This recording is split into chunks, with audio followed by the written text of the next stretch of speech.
thought you would spit. No, do what? I almost spit on your camera. That's amazing. So did you aim for the stick? What? Did you aim for the stick? What? No, I almost spit on your camera. Oh. It went, that went away. It's the old spittle on the camera. We're watching bats. Texas bats. Waiting for bats. Yeah, of course the bats are coming. Yeah, definitely bats. How many bats are there, Raymond? Like 153,246. 153,246. You sure about that, Ray? Yeah. You sure there's that many? Yeah. Uh-oh.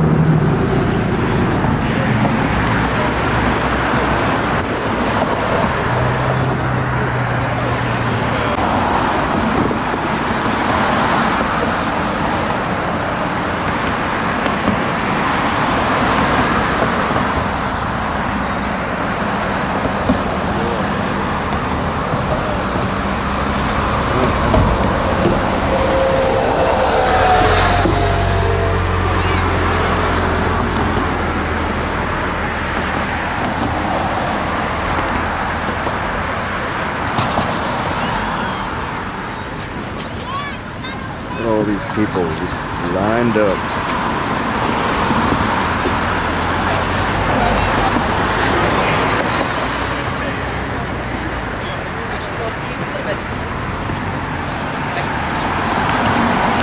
They're walking towards us.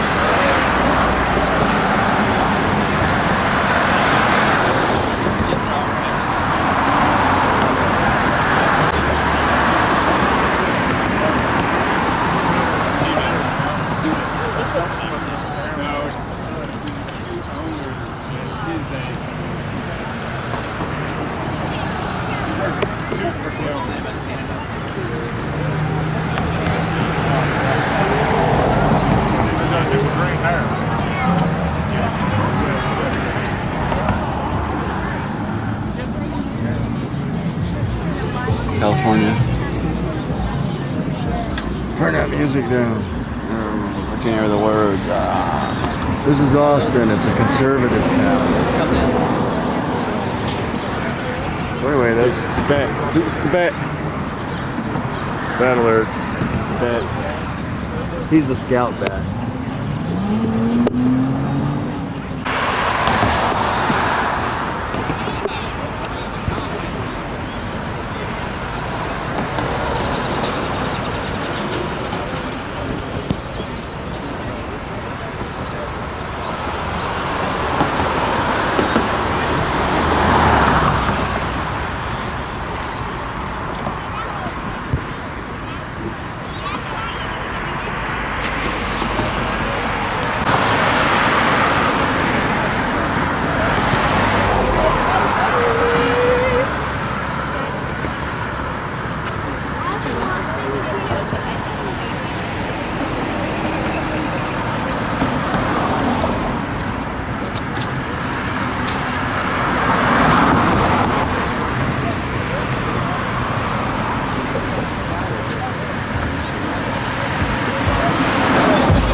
What in the world are those people doing over there?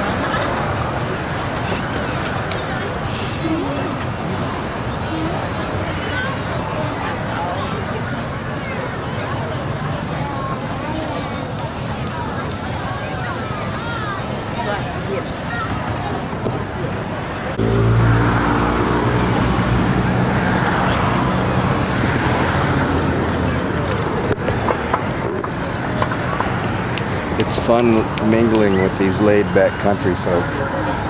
Those people down there.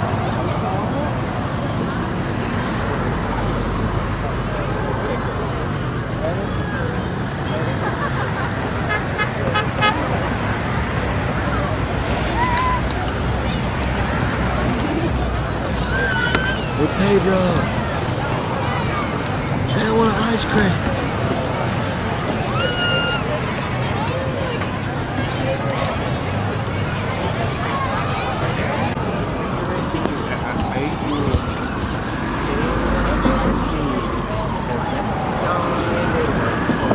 That little girl is swimming in the river.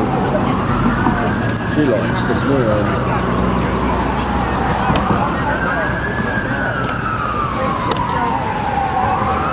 So apparently at 8:30 the bats decide to come out and like fly out. So that's what everybody along this edge here is doing. Channel 9 News.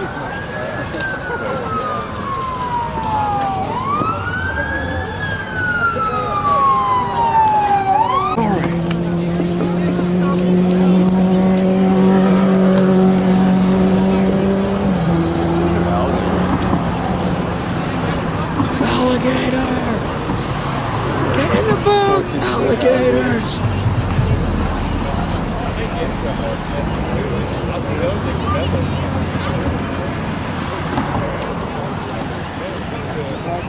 How fun for her, huh? When she grows up, she's gonna say, I remember when I used to swim on the river watching the bats. Those were the good times.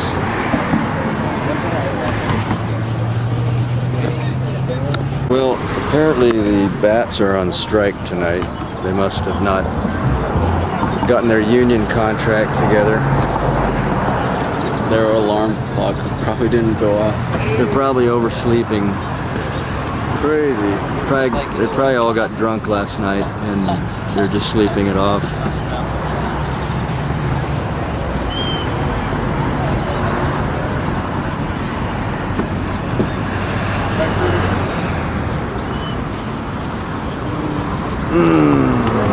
I'm tired.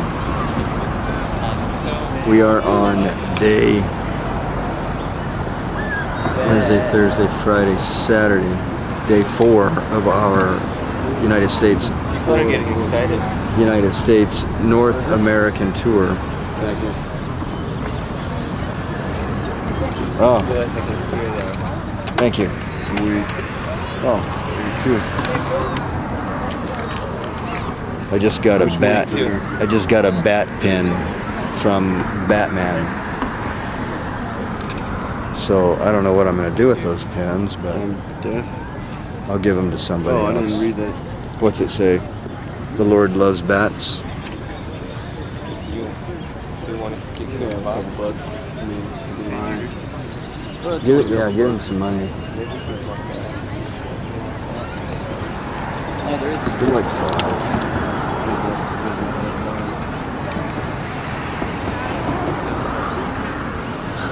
Damn,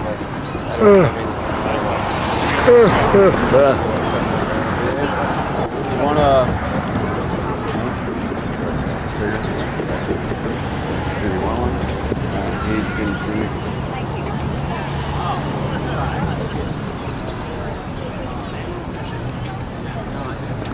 Yeah, call 47.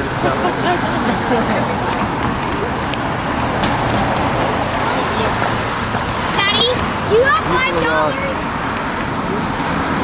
Firing.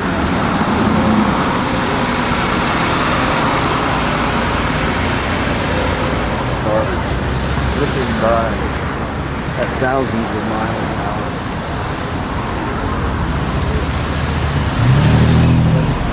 Here comes the Metro Access.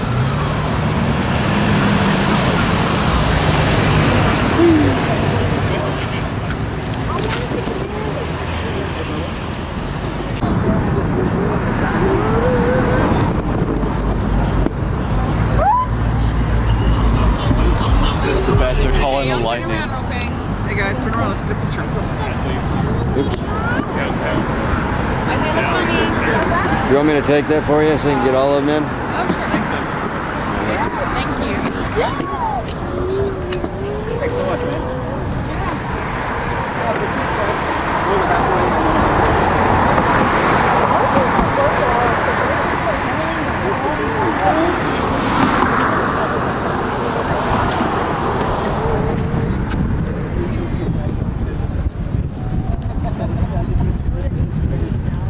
that movie called where you do something nice? Do what? You do something nice and then you say bat. It's girl, LA world. The wind is blowing. We're wondering what the bats are going to do or not do. What do you think they're going to do? I say, do it again and smile, please. Please. Emily, do it again. Emily, turn around.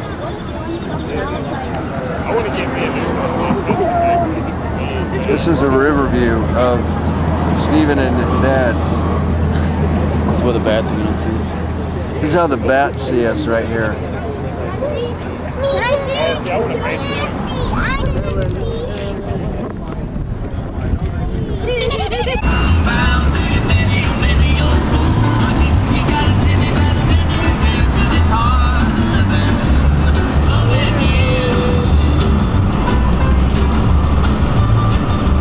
Day 5.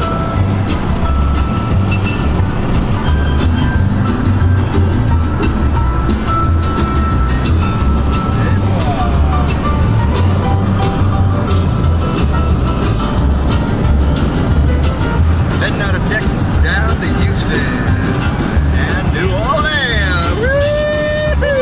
Yeehaw! Woo! Woo!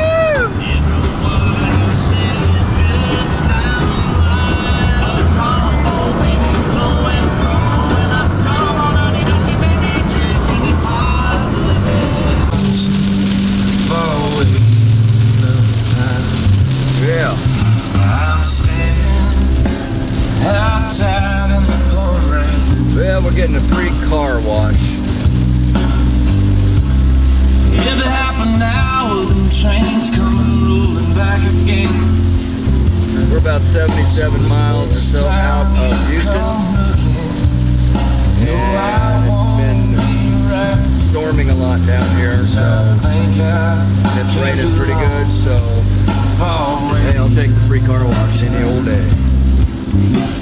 Somewhere where the wind blows just as cold.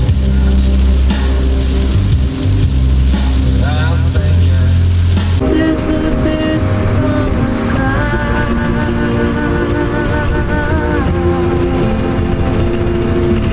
Wave on, valley shiny and bright. A touch of blue, listening down her back.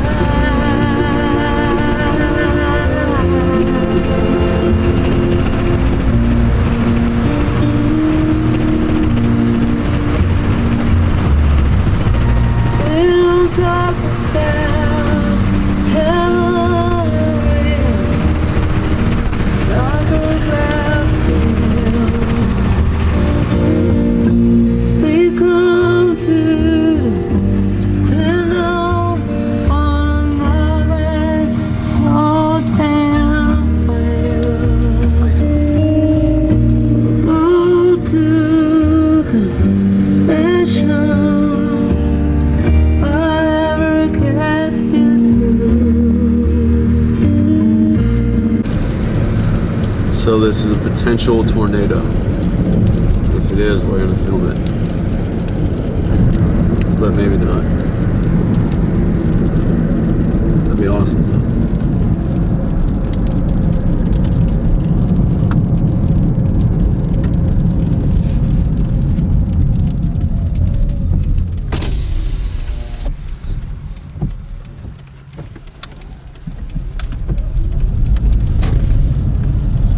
Isn't it if it's not windy?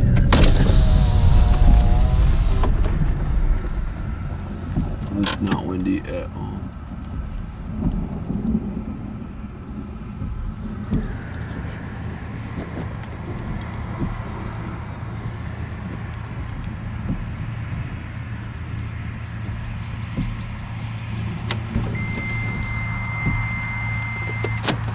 Can we bring this out there or no? It's right here. So maybe. Looks like it.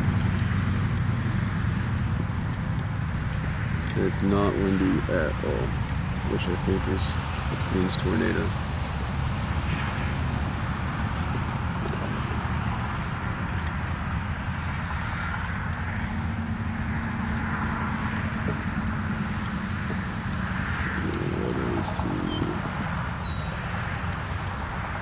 anything.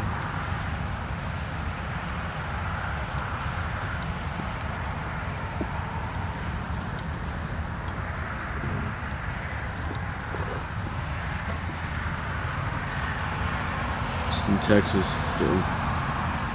Headed in Nolans.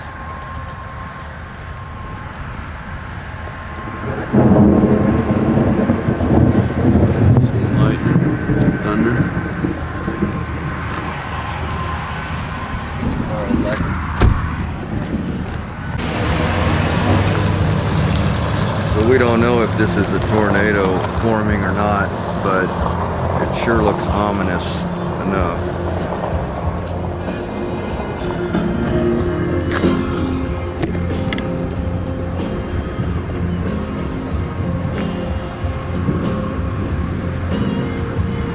It is tornadoes coming like Huh? that. If it is, it's coming like right.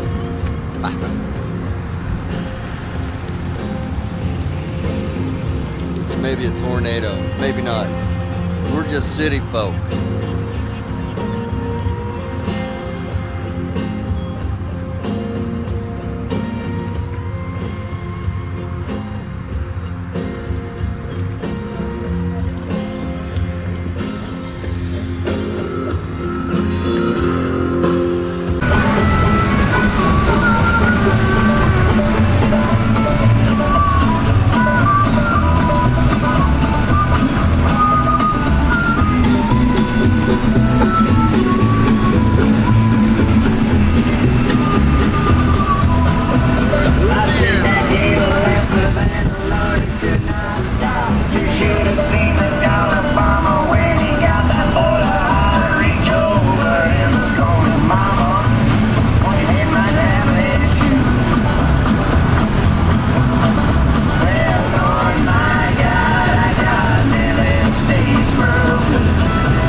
This is our hotel room. Kind of cool. Yeah. We'll go out the hallway. There's a cat out here I gotta show you. A little black cat. Hang on, let me grab my keys. I keep expecting to find out. Oh, and these are the keys. You don't have some stupid plastic card, which is cool.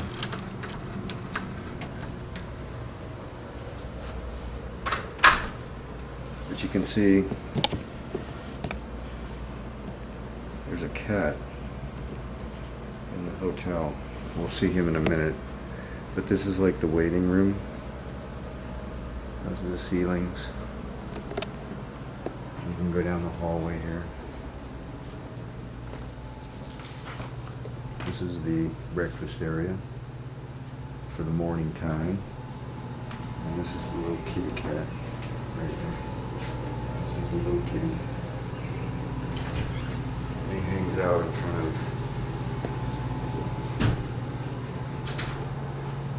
room 13. So this is the hallway.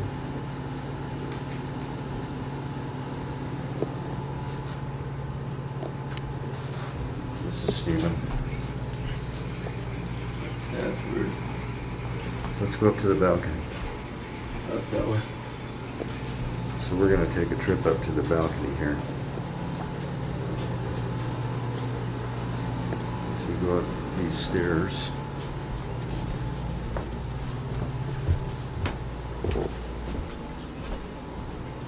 This is where Mary died.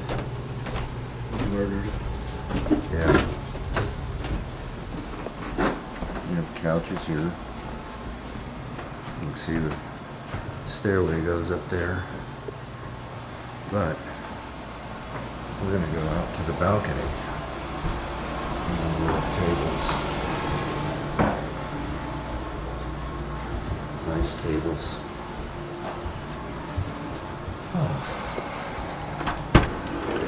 Great thing about vacations like this, road trips, you burn a lot of energy. But this is the street. The lens is funny because we've gone out into a lot of humidity, so the lens has fogged up. So not much I can do about that. Let me see if I can clean off the lens.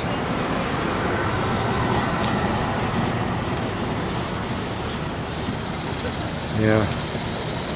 Anyway, there's a lot of humidity out here because the camera's been in a cold shop.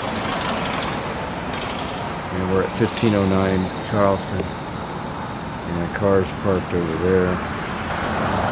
It's hard to see because of the condensation on the lens. So anyway, I tried. So we'll go back in. Ooh, this gives a nice... Look at this. This is the hotel room. Used to be a brothel. So.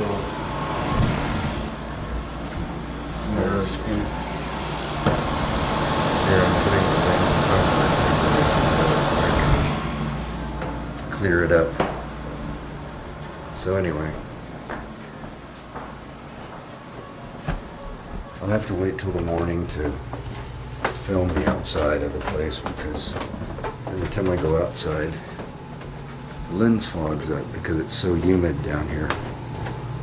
So anyway, that's the hotel room. And that's Stephen coming down. It's us. Hey man, whoa. Traveling. Traveling. So anyway, we're gonna go back to the room. So as we travel backwards to the room, you'll notice we come to room 16.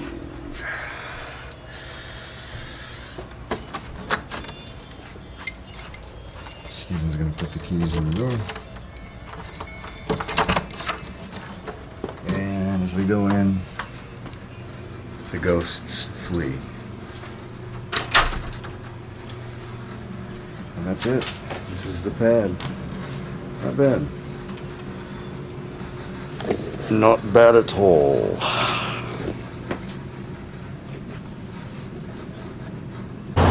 Okay, seriously, I wanted to do this on purpose because I just brought my camera out of the hotel room.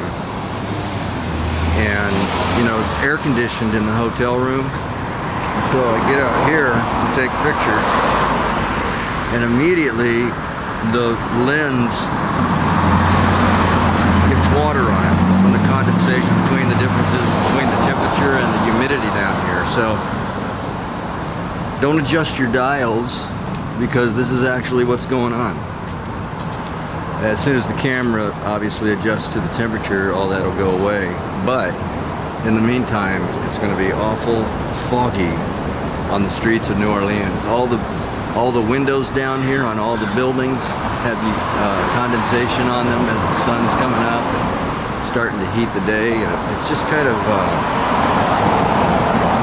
this place just has its own sort of unique kind of cool vibe to it. So just wanted to share that and how awesome that is. But anyway, first time I've ever had the opportunity to wake up in New Orleans, and we just for the record, we're staying at, and you're not gonna be able to see this, but I'm gonna try to do it anyway. That sign right there, and I'll get it later, but that sign right there says the Avenue Garden Hotel, New Orleans, Louisiana. And the address is 1509 St. Charles. And the trolleys run right out in front of it. So if you stay here, you can just get out, grab the trolley, and either go north or south and enjoy the day. So anyway, just wanted to share that. All right, that's a little better. I will come out here and enjoy the sights and sounds of St. Charles Zoom in on the street.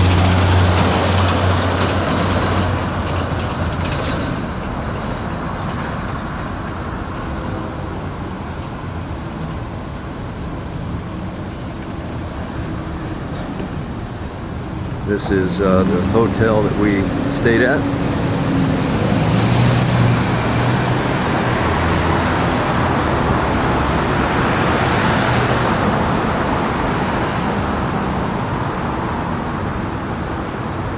It's called the Avenue Garden Hotel, 1509 St. Charles Place.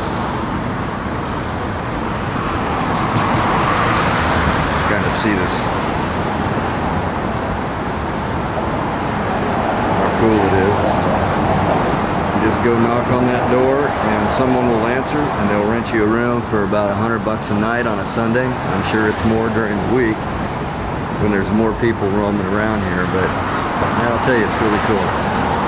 What's nice is you come right out of the hotel and you got a barbecue place right here to eat, and that's open pretty late.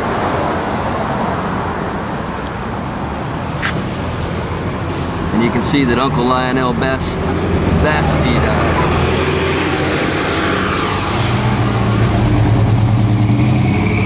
And there's a tavern right over there. It smells a lot of, there's a lot of smell down here. I mean, it doesn't smell bad or anything, but you can definitely tell it's the smell of thousands of people that live very close to each other. And then there's cars going by. Kind of sometimes smells like Tijuana in a way. You know how they burn that crappy fuel down there. But for the most part, it's pretty cool. And then this is a pizza place that's right next to the hotel here. And at night they've got tables and stuff all out here. And you just grab a slice of pizza or a bottle of wine or whatever you want to do. And as soon as the cars get done here, we'll head across the street and I will show you the trolley lines. And I'll get a nice shot of the trolley lines heading south and I think it's south and north. I get all turned around in New Orleans because it's kind of built on a crescent like a moon. So your direction gets kind of messed up sometimes if you're not too familiar with it, but that's the trolley lines that go down that way. And they run down there and right past that bridge right down there, there's a circle where they turn around and then they come up back this way and then they run right back way down there and it just keeps going and going and going until you get to the levee. And then it makes a right and then heads down the other way. And I'm hoping they're running today because I wanted to take Stephen on that. I know they're running further on down, but for some reason they're not running all the way down here. And someone told me it might be because of the weather. The other thing is I got fleas all over my feet, jumping on my feet. And I don't know if it's from the cat in the hotel, that black cat. But I'm the kind of person that if there's a flea, they will land on me. I think they know I'm such a giving person that they think that I'll just give my blood away for free. That's okay. And that's the frontage of the hotel right there. And then these are the buildings on either side of it as they go down the street.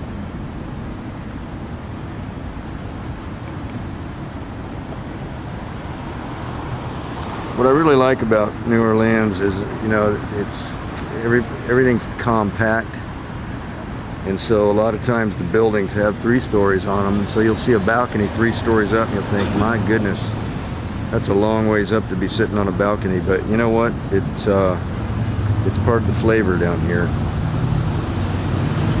So pretty cool. Pretty cool. I am going to have to try the barbecue down here at some point, just to taste it. We tasted Texas barbecue, and to be quite frank, I'm not a big fan of Texas barbecue. I don't like their sauces. They're too sweet, and it's beef. and I like pork. But anyway, if you're hungry, who cares, right? There's the Prius.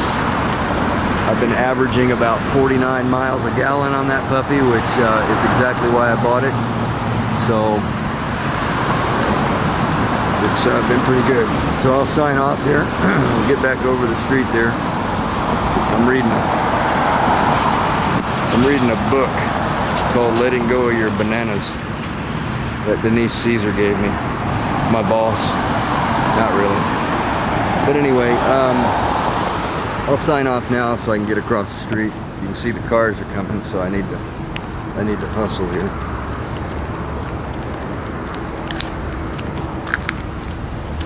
So I'm going to sit right back down here and read my book and wait for Stephen to get up. He's tired, and we're going to figure out whether we're going to stick around or start moseying on over to South Carolina. It's a 12-hour drive. Joel's ready for us over there. He's got plenty of time. He said he's not working right now, so it'll be a nice visit with my childhood friend. And that's about it. So I will go ahead and sign off. You can see this morning I haven't really taken a shower, and that's okay. We're getting ready to go do our laundry down in the French Quarter, and I'll film that for you as well. But I went and got a bunch of quarters today and some Tide soap. And I got a bunch of shirts and stuff I got to do, and Steven's got some clothes. The car's really starting to smell like a couple of guys on vacation, so I wanted to, get that going, get a fresh start, literally, out of New Orleans. And we've got about another week and a half on the road, and it's been really good. Last night we went down to Bourbon Street, and just watching Stephen walk through all those people was an interesting thing. I've never gotten to see my son in an uncomfortable place. Definitely an uncomfortable place. If you're a Bible-believing person like we are, it's not a place that you want to spend a lot of time. It's an interesting excursion through it, kind of like Pleasure Island on Peter Pan, or not Peter Pan, Pleasure Island on Pinocchio. Very similar to that. But been fun. We're having a good time. As you can see, I got a shave. Gosh, look at that. But all is well so far, and I hope it stays that way. It's been interesting because you can feel God looking out for you. Like over in Austin, I was so tired. I was actually getting disoriented, so I just headed down south on the 35. We couldn't find a place to get a hotel room, and so we settled on this dive place for $70 called the Red Barn. Horrible hotel for that price, but when you're tired, whatever. But it just so happens that right out the front door was the highway that we needed to take to head down to New Orleans, and so I didn't even have to really do much searching. We sort of just landed in that spot that night, and those are the kind of things where I always say, God's looking out when we've run out of strength and when we've run out of resources.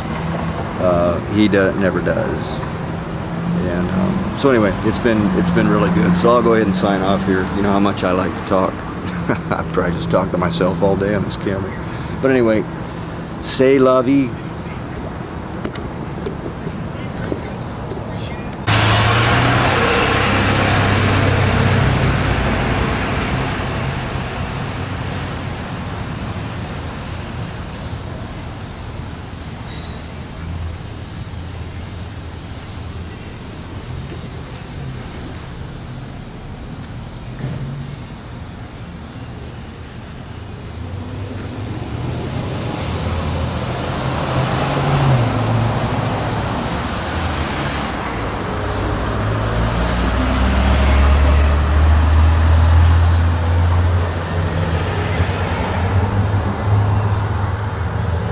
Speaks for itself, huh?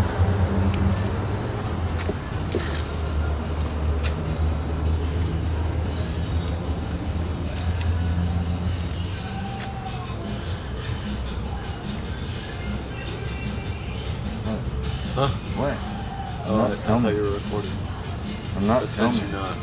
I'm not recording.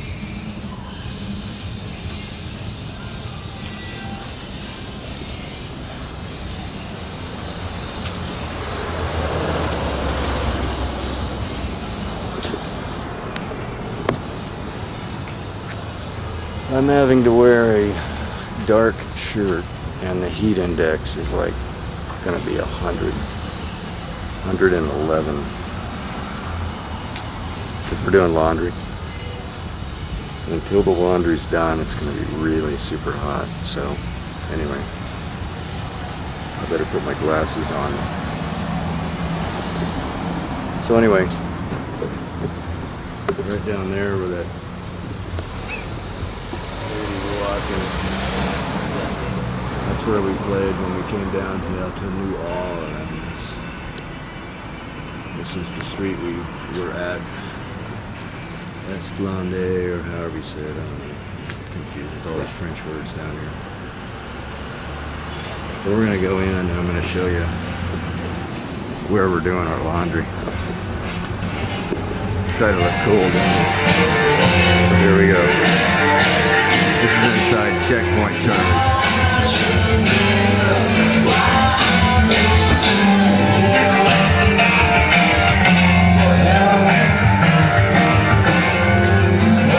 This is a bar and a grill and everything. Then you can do laundry.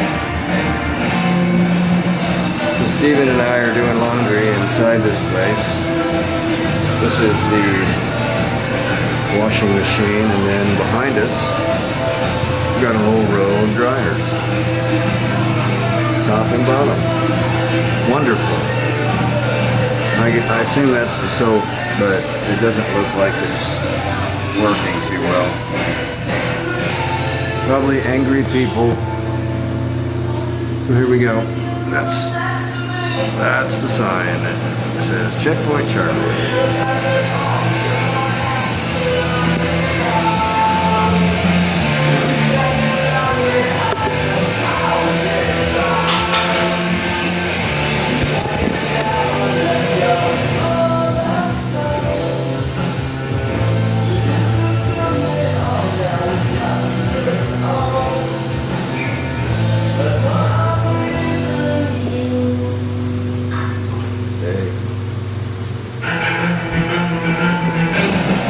So anyway, I got my glasses right here.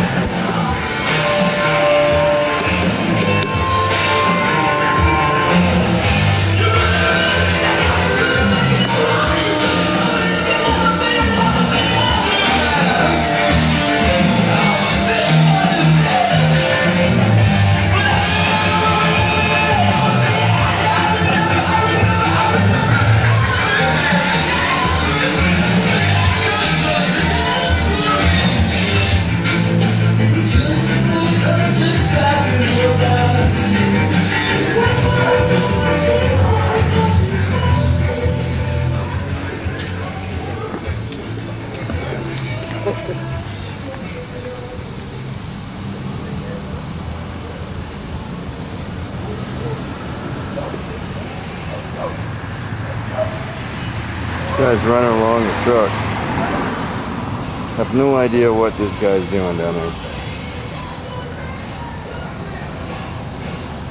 I guess he's racing the truck. He must be a wannabe New Orleans Saints player. Who knows, maybe he is.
Ma'am, I'm coming up behind you, okay? All right. What you doing in the daylight?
So right down there is the end of where the St. Charles turns into another street. So the end of St. Charles, and then I don't know what that street is there.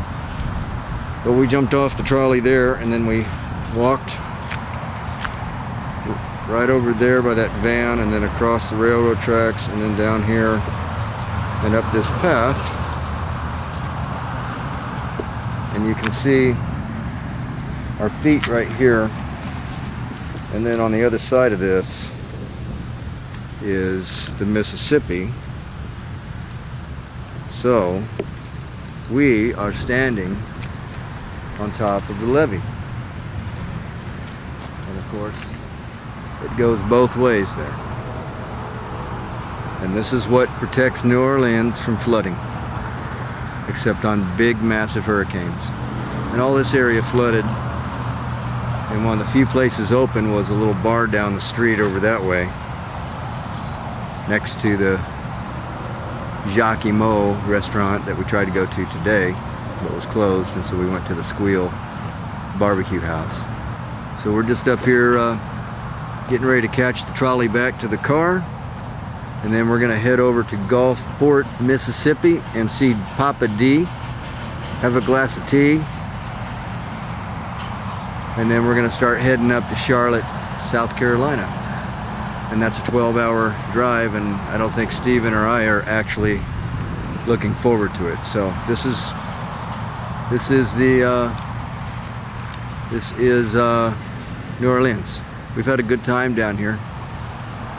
Almost got in a wreck and almost got my laundry taken, which was my fault because I took the wrong laundry out of the washing machine and didn't notice it for like an hour or two later. So we went back to where we did laundry, and the guy was still sitting there, and mine was there, and so I gave him his laundry back and gave him $5 for the inconvenience and shook hands. His name was John, and all is well. So anyway, that's it. I'm signing off.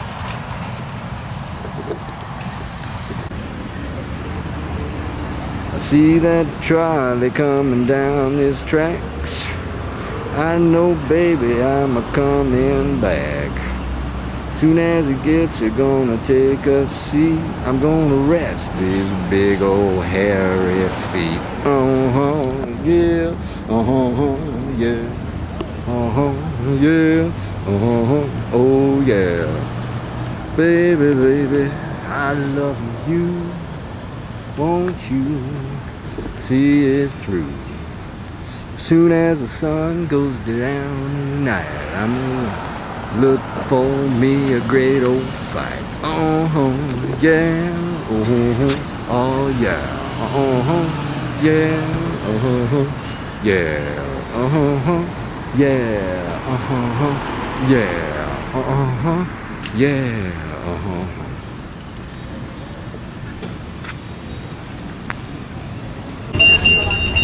Charlie man, driving on the tracks. He's taking us right on back. Soon as we get there, gonna get in the car. We're gonna start that motor and start driving far. Yeah, ooh, oh yeah, yeah, oh, yeah.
Yeah, you heard it? This is good guy, her driving.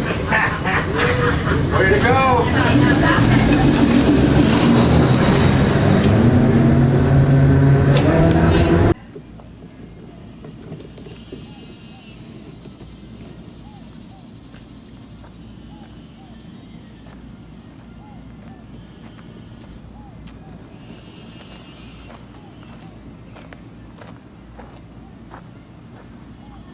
This is one of the things that was in the hotel room.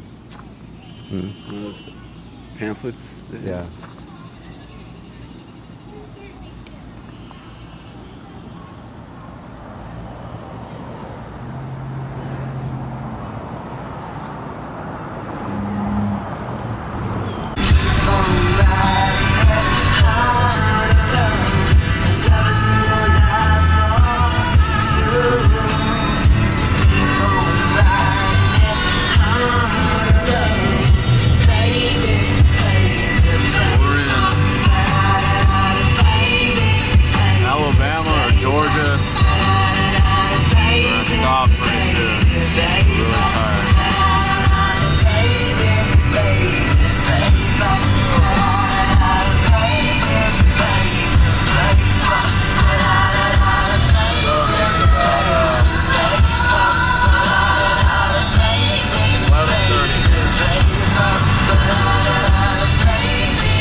We were in Georgia at our hotel. We were at the Waffle House talking to the waitress. Basically talking about how much her life sucks. She knew Dad was an artist because of his glasses and his shirt. But we're just here. Hopefully we don't get gunned down. This is a place pretty ghetto. That's where we're at. Okay, so here we are in Columbus, Georgia. We're down by the river. It's about 8 in the morning, and we're just wasting time. But they said they blew up the dam down here to create white water rafting on the river.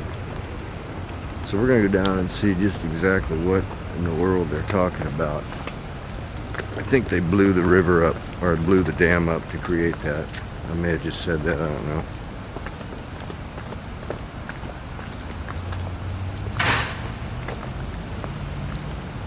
But this is the river walk.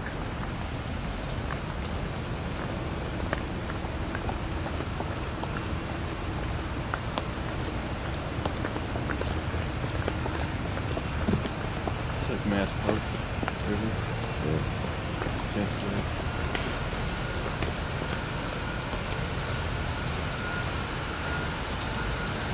Nothing down here worth seeing. Yeah. What are they trying to do down here? Making white water rafting. Yeah. Hell of a rafting. On the other side of the rock. So what's this city all about? Is it doing good, bad?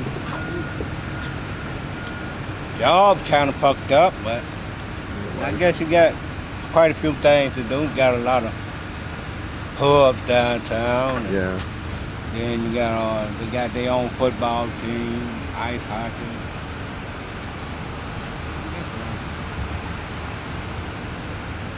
What's that over there? Is that like a stage? Yeah, amphitheater. That's Alabama over there. Across the bridge. Looks pretty cool. Yeah, it's alright. I've been to most of the major cities. It's alright. Yeah, we're passing through, and we stayed over at the hotel the other night. Man, there were a lot of cop cars running around last night. Yeah. There were a lot of bad. Where y'all stay, downtown? Yeah, right over here in that Comfort Inn across from Waffle House. Most of them was college cops. Oh. The college. Most of all this college. Oh, so the kids are partying and Yeah. the cops are going in busting it up. But other than that, is it It's alright. not a lot of crime? Nah. Yeah. Hardly no crime. Yeah, I was wondering about that because I've driven through here before, and I've always really liked this place. It's nice. And then I was like, God, all these cops, what the heck's No, going they on? be down here to make sure the college kids alright. Oh, okay. Well, that makes sense because the college kids are Most of these buildings down here got lofts on top for the college kids. Oh, really? Most of these buildings got apartments on top. That's pretty nice. That's townhouses and apartments right there. Oh, okay. Condos. Yeah, I like the river life. We're from San Diego, so we get the ocean a lot out there, but I think the river for me is a lot more useful. Turn this thing off.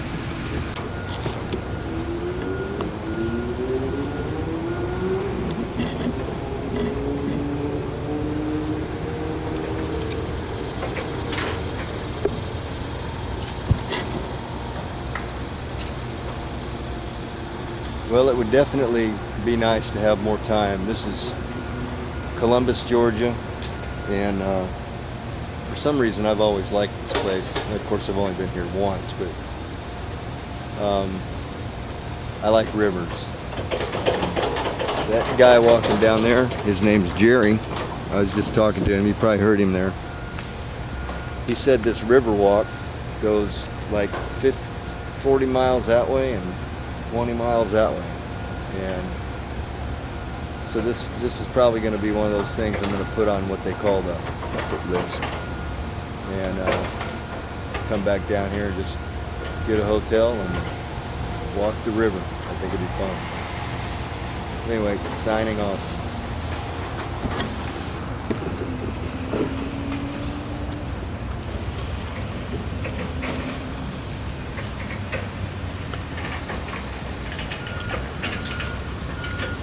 So what do you think of this river? Negro's polluted. I don't know, it's cool.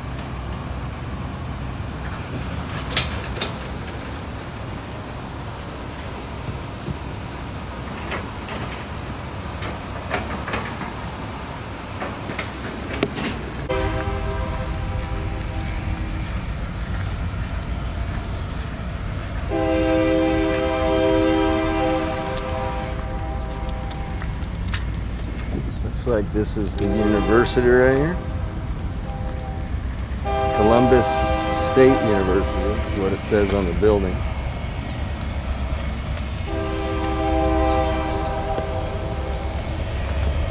And you can walk down the steps down to the river.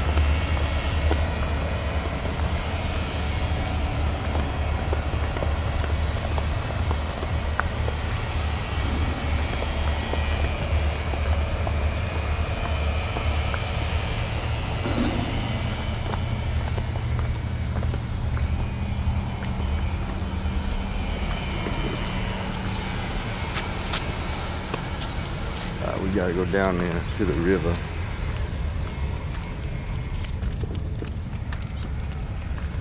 There's steps down here someplace. Oh, here they are. Good. I had something I wanted to see.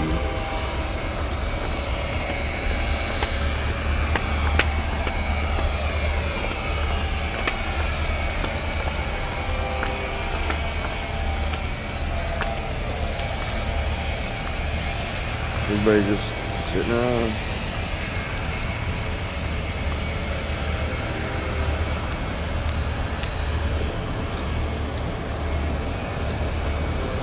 Really cool amphitheater right there. That'd be a fun place to play. But one thing I wanted to do was go down these steps right down to the river.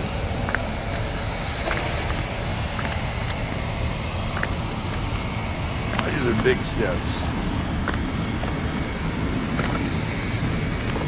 Man, these are big ones. And so here we are, right on the river. And there's one more edge right there.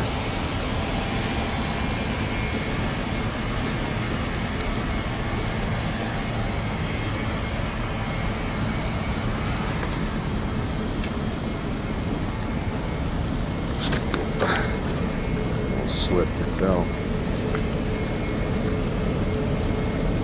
That wouldn't have been very fun.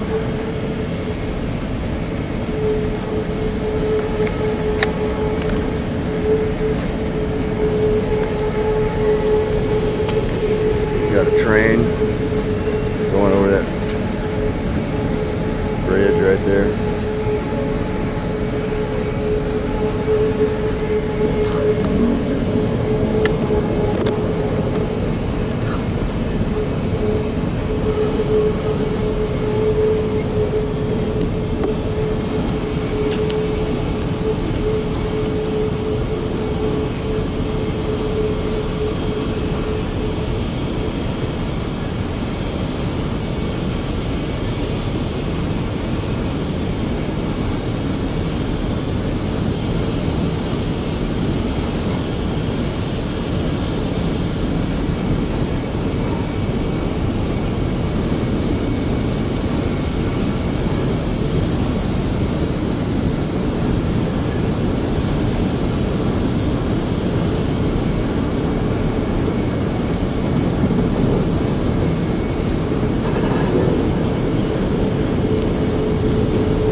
see her in my dreams sometimes, held up in the middle of the night, shaking like a pistol in a young man's hand there in the pale moonlight. Standing up atop of that lonely hill, spared by the company mine, it's my blue-eyed baby with a bell dress on in the shadow of a lonely night. I'll be back before the war when the company came. These hills grew wild and free. Me and baby, we'd hide in the hollers low, away from the cruel sun's heat. But then they knocked down the timber and burned off the brush to get to the ridges below. And when they pulled out, they left a cold black ground and one pine standing alone. So take me home, on Pine Hill.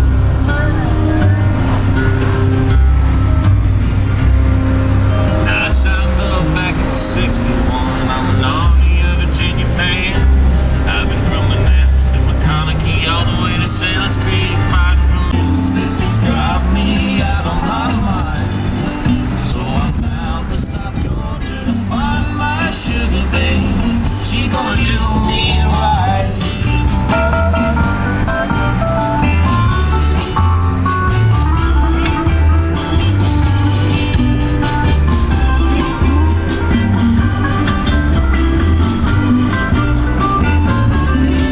Well, now I'm just out of Macon on Highway 16, so I should be in Savannah by night.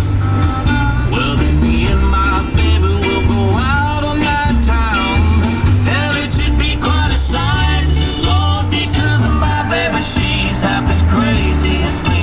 And like I said, it's been some time, so I'm bound for South Georgia to find my sugar babe.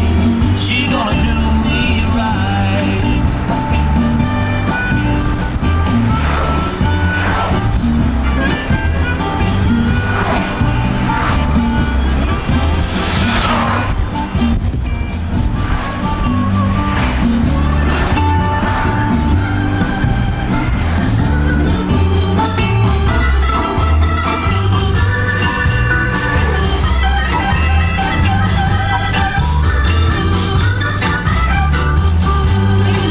I say, come on, baby. No, I won't be long, no. So get your dancing shoes ready, go. Put your best dress on now. Well, 'cause I've been alone for such a long while now. Look, I won't be tonight, no. 'Cause I'm bound for South Georgia to find my sugar babe. She gonna do me right, oh, well, I'm bound for South Georgia to find my sugar babe. She gonna do me right.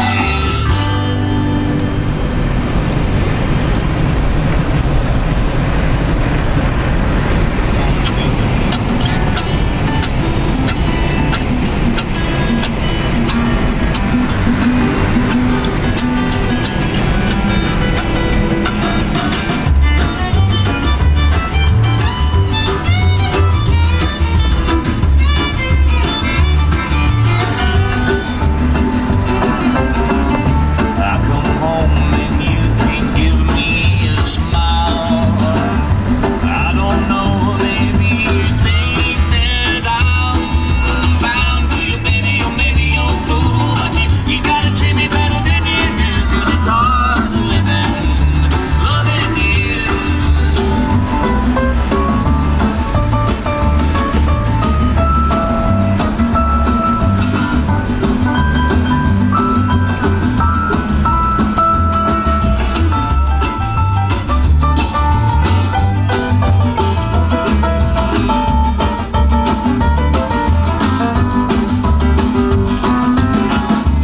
Every move you make, oh, it's hard living, loving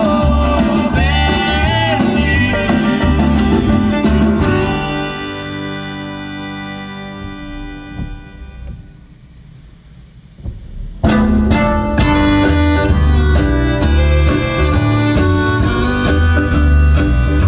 I have no idea what it. But you're the background music for the whole thing. I can't They're say the why. background music for the whole thing. It just happens. Just happens that way. It's like smoke across the water on a cold, windy day. Or a glass of wine in a mug made for whiskey. It don't make sense, but that makes perfect sense. At least to me. Like the smoke across the water on a cold, windy day. Or a glass of wine. What the hell's that smoke still doing on the water? It's windy! Sorry. Or a glass of wine in a mug made for whiskey.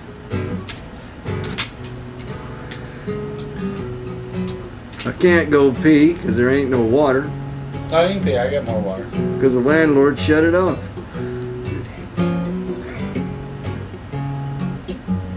At some point, you have to hit the off chord, though. What's the off chord? It's like a doom, did da doom, did da doom, did da doom, and then we say something like, "But then she died," and you go,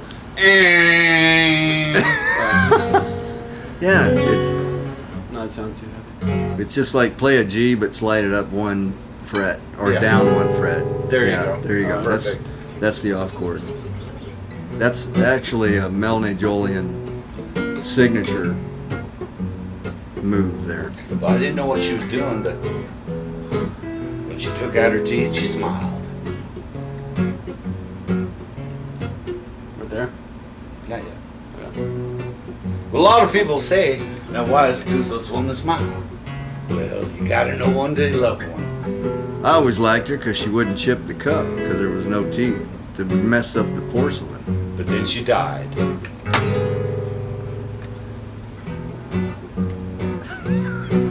He's a got it. natural. He's a natural. He's a man. natural. Man, he's a daggone natural.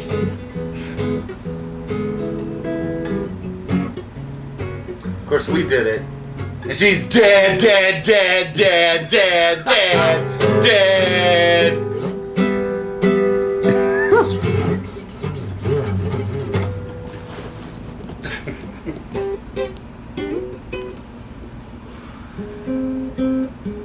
Isn't it just feel so natural when you just got a camera on you and you want to perform? It's natural because of all the cushion. Does that make sense? The cushion from the pubes. I'm talking massive, massive, like Yeti, because I'm gray. Okay, never mind. Too much? Too much info? Sorry. Don't freeze up. I mean, on it's the like a camera. snowman. Yeah.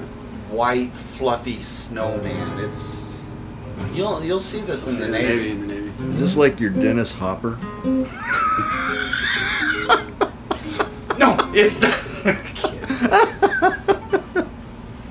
You had to see him, man. Man, he was like here and there. I'm actually making a road trip DVD, Oh. so I'm capturing all these images. Sing it. Gotta do the intro first. Okay, I'll do the intro. Ladies and gentlemen, live from. One of the great things about doing a road trip with your son is you learn the music that he likes that you didn't really know he liked. He knows the music you like because you've been ramming down his throat all these years, but the music he plays at the car. So you're not into California faggot music? Oh, no way. No? No, it's all like reggae. I don't know. You know, to He's be actually- politically correct, you have to say California. Homosexual. Is okay. It'd be homosexual. Fudge. No. That's not correct. Oh, and I was here too. Do you know any Donovan? Here, your turn to film. I used the LED because, well, I can't see what's in there. I have to hold it the proper She way. was born In Oklahoma. Her wife's name. Do you know the words? Betty Lou Not for this song. Selby. Come Liz. He's not Responsible for what he's doing. 'cause his mother made him what he is. And it's up against the wall, redneck mothers. Mother who was raised a son so. Show him how it's done. Yeah, I'm playing a different song. Here. Let me do it. I'll do this one because I used to do this in bars in Tijuana. Yep.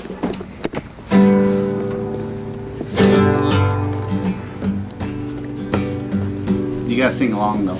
Okay. We used to get the mariachi bands. They'd come up. Would you like a song, senor? And we're like, no. Here's $5. Let me borrow your instruments.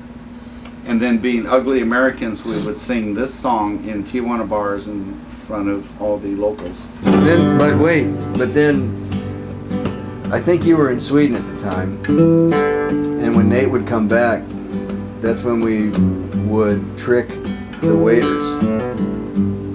They'd put their little trays down while they were cleaning the tables. When they'd go clean a table 2 down, Nate and I would grab it and move it like 4 down. And then we'd go sit back down like we were didn't know, and he'd be like, oh my gosh. And then he'd go like, oh, you guys, and then they'd wear the white,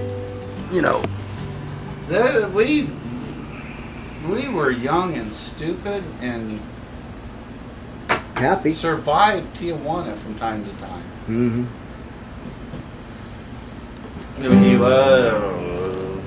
Sing it, Turnbow. What's the word? Oh, he was born. He was born in Oklahoma. Whoops. His wife's name's Thelma Bettles. And He's not responsible for what he's doing. 'Cause his mother made him what he is. And it's up against the wall, you redneck mothers. Mother who has raised your son so well. He's 31, drinking in honky tonk, kicking hippies' asses and raising hell. Key change. Sure does love Falstaff beer. Loves chasing down that white turkey liquor. Drives a 57 GMC pickup truck.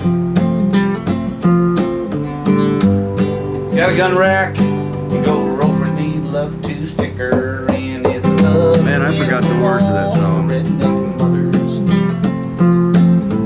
Mother who has raised her son so well, so well, so well. Well, he's 34 and drinking in honky tonk, just kicking hippies' asses and raising hell. I need your help on this part. When I say M, you go. And then play along. M. Sort of the mud flap she gave me for my pickup truck. O. For the hole I put in my heart. T's for T-bird. H is for haggard. E's for eggs. R's for Redneck. redneck. Up against the wall, redneck mothers. Mother raised her son so well, so well. He's 34, drinking in honky tonk, just kicking hippies' asses and raising. What's that spell? Muskogee, Oklahoma, USA. Aloha.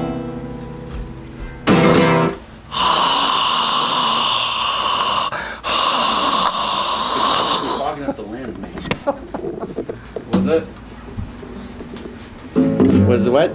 So here we are in Charleston, South Carolina. We're down, you can kind of see a lot of these streets are got old trees and lots of old houses.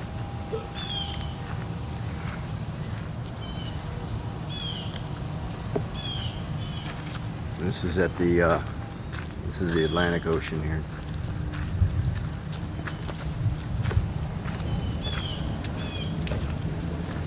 And this was erected by the Daughters of the Confederacy and the Memorial Association of Charleston, South Carolina, May 1899. You know, it's just some kind of monument, no big deal. So we're gonna head down here to the ocean.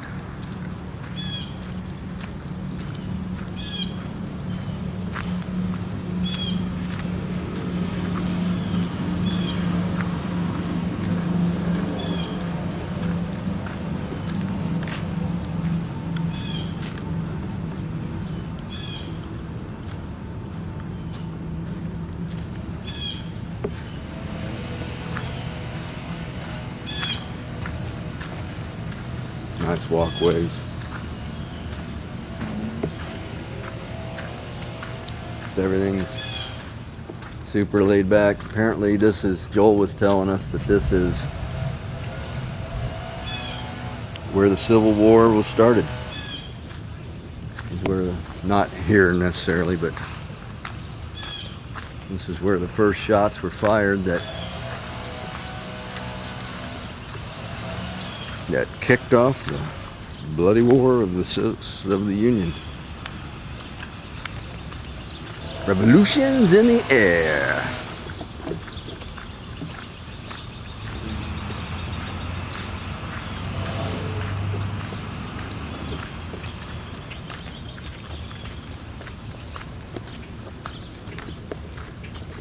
We got this memorial coming up here. Nice lampposts.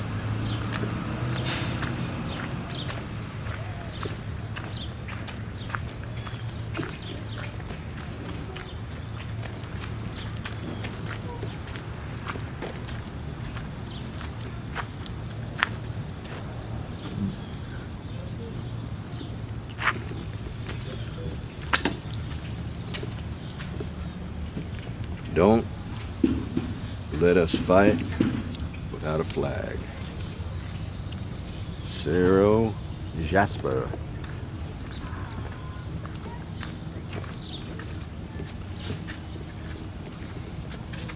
No man ever did, and it is impossible that any can behave better.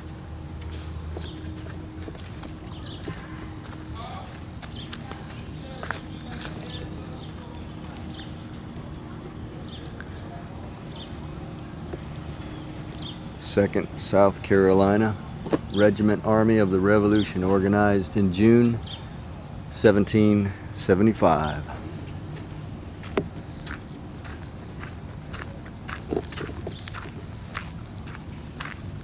That's why I'm really glad that Stephen and I are going to have an opportunity to spend,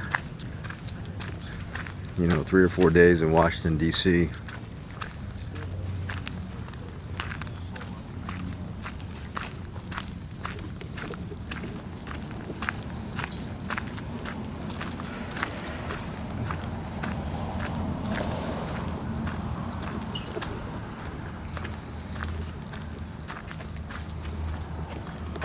There's some old cannons.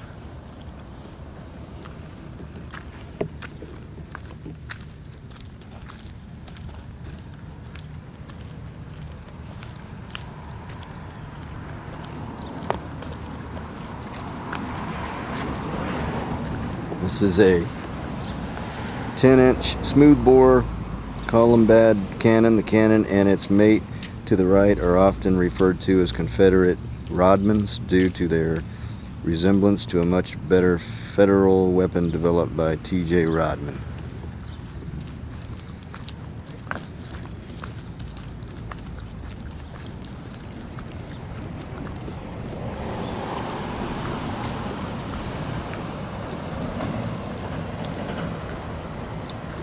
So this is the Atlantic Ocean. I don't know what this inlet is called.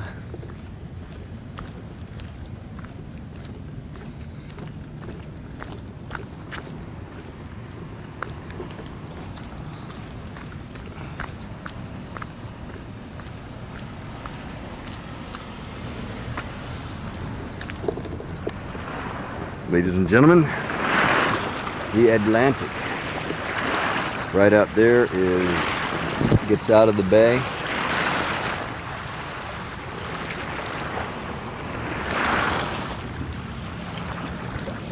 And you just kind of see everything built around here.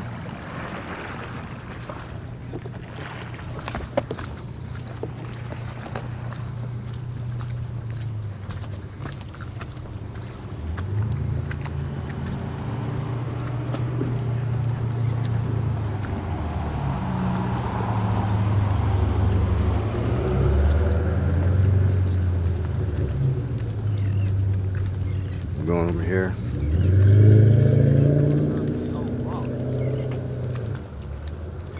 We're gonna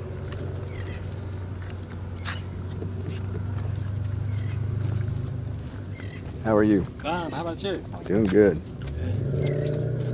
Read that. Yeah. Good information. Yeah, it is.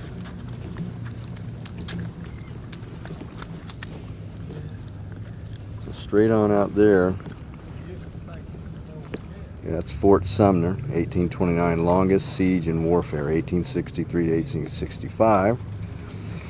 And then right over there is Fort Moultrie, 1776, first complete victory in the Revolution. And then over there is the Castle Pinnaky at 1794. And over there is the Cooper River, going up that way. Formerly Wando, renamed in 1672. English settled here in 1670. Spanish-French siege in 1706. Stede Bonnet, pirate, and his crew buried here in 1718. That's interesting. First independent flag, 1765. First victory over British, 1776. And captured by British in 1780. Over here is Fort Johnson, 1704, first shot in the Civil War right there. So right there is where the Civil War started. And then there's James Island out that way. That's what's died here, isn't it? And then right over here is the Ashley River. No, that's a stone. Anyway, right out here is where the Civil War started, right out over that bay.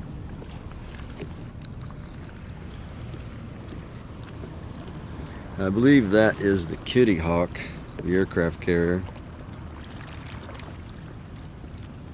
over there. And these are all just old buildings, which I like, all along here. Beautiful place, but typically southern from what I've seen is. Well, anyway. Oh, and there's a future sailor. I am a United States sailor. March, you jack. Constitution. And this is one ugly traveler. My hair is so greasy and I smell so bad from Joel's house. Not that Joel smells, it's just you get three guys living in a house and it gets bad. And I just want to shower. And so we're going to head up to Washington, D.C. in about an hour or so after we're done looking around here. And there you go. So these are some big old cannons with as heavy as they are, and these were the size of the balls they shot. They probably shot a long ways. This probably didn't move too much. There's the gearing so that they could get the angle on it. That would have been fun. Ships are out there in the harbor like sitting ducks, and the guys are taking these balls and just trying to blast them. Now that's a fireworks show right there. You definitely didn't want to come in this harbor if you were an enemy. Nice park down here.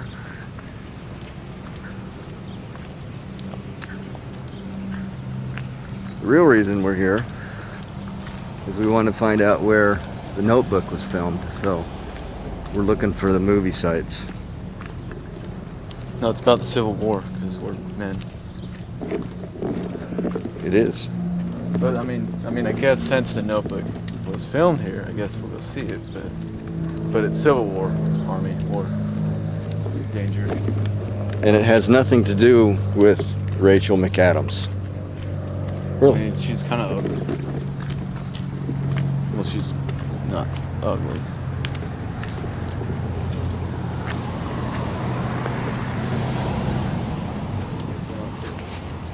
What the heck is that? She's arranged. Bended. Somebody's shirt. Some kind of ragged old cockroach. What is it there? Pincher bug. Like,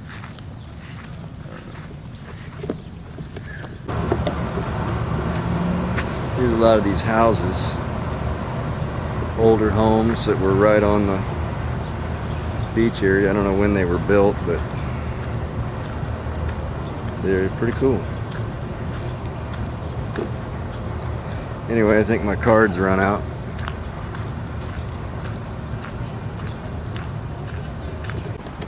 So, here we are on top of the square and compass of the Masons. We are at George Washington's Masonic Memorial Temple in Washington, D.C. And this is, we're looking at it from top down. I'll try to get a shot in a minute. Well, I'll go do that now. I want to get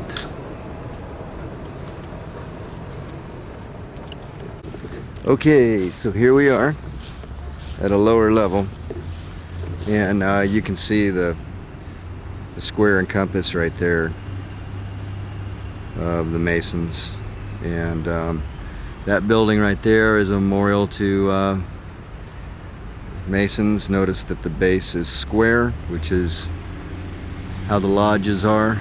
And remember, in the Masons, the light comes from the east, and there's nothing in the north. So we are going to enter the temple, and the west, south, and east are significant because Hiram Abiff was murdered, and he took it in the throat, and he took it in the heart, and he took it in the head, and that was to silence him. So I never have figured these guys out, but I'm sure somebody knows. But anyway, we just wanted to visit this before we head over to Mount Vernon today. Alright, so I'll let you go. Bye. Alright, I can finally take movies. They wouldn't let me take movies inside the Masonic Temple, but we are on the observation deck at the top, and it's been pretty interesting. I haven't really learned anything because I think I've studied most of this stuff, but it doesn't change my thoughts on much. These guys were freaks, and it's just to me it's blasphemy the way they use the Bible to promote their secret society. So I guess they'll have to deal with that on Judgment Day. But anyway, there is the, right down there is the Washington Monument. That was the thing that got me started in this whole study of Masonry. And you can see we're up here a ways, as you can see, down.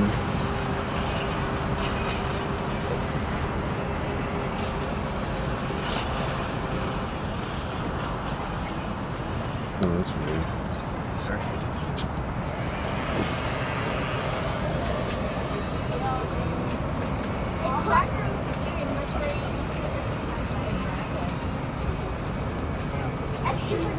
Yeah, I learned something new about my camera. If I just touch the side, I get an expanded focus. That's cool. I didn't know that. Can you see the Capitol?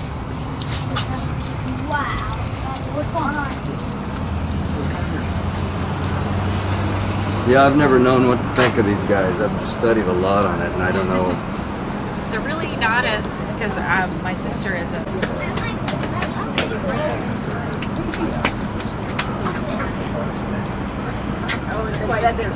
Yeah, the trunk will actually right on the other side of the house. Or you can even go down.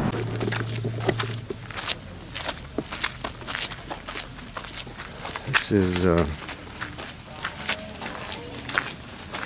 some of the buildings on the mansion farm, is what they called it.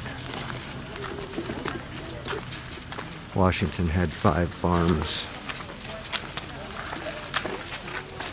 and this was the mansion farm.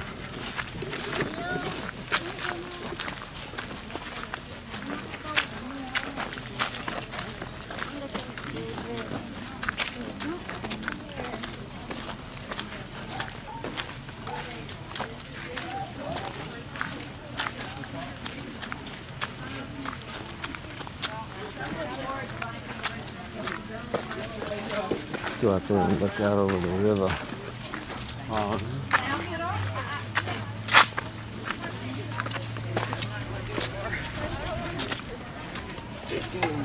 Take refuge under a big tree. Break out some of that distilled whiskey.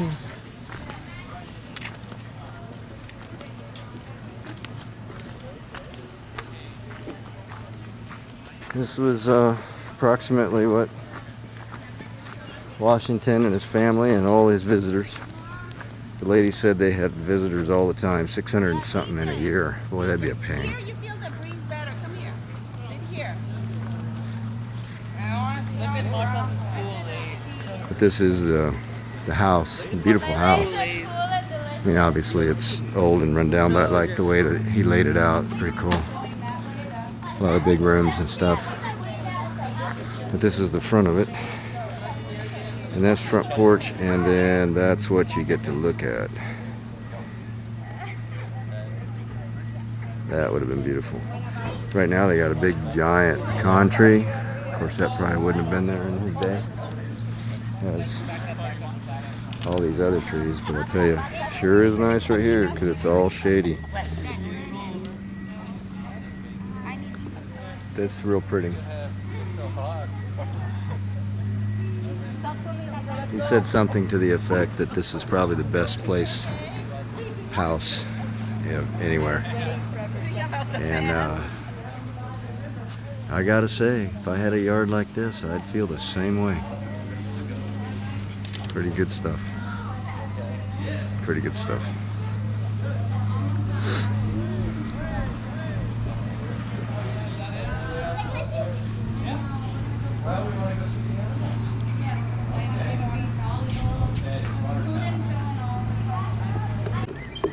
I actually don't want to talk to her today. She believes, this lady over here, she's been out here 24 years and 184 days. Every day, grinding on the fact that this Lorraine Hotel should be a place for homeless rather than a memorial. So, I don't know.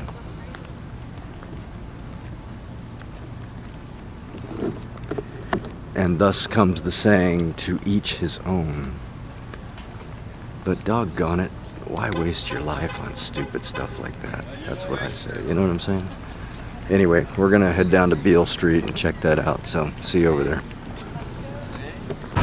So here we are in Washington, D.C., and we are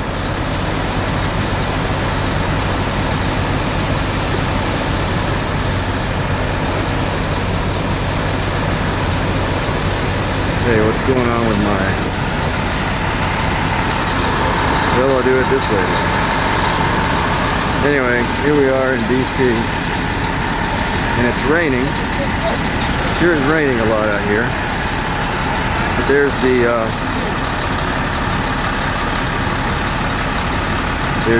Washington Monument there. So we're just cruising around.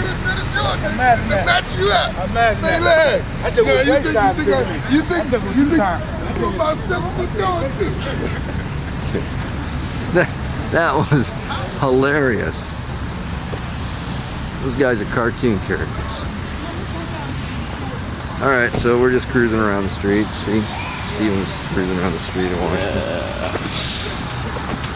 And I'm cruising around the street in Washington and it's raining and I hope my lens doesn't get wet. But that's alright. I'll just dry it off.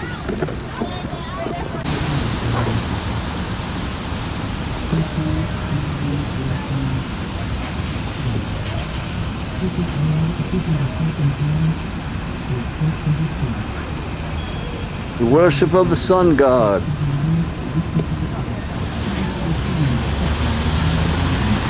They were the deists. That's why they chose the eagle, because the eagle is the only bird that can look directly into the sun. This is the mall down here. The busyness of Washington, D.C. Like any other city we've been in, it's crazy. So we're heading up the Smithsonian Institute, which is right up there. So, sign off, Steven. Sign off.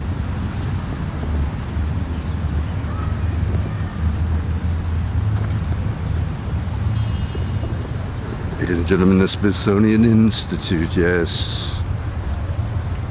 A giant museum.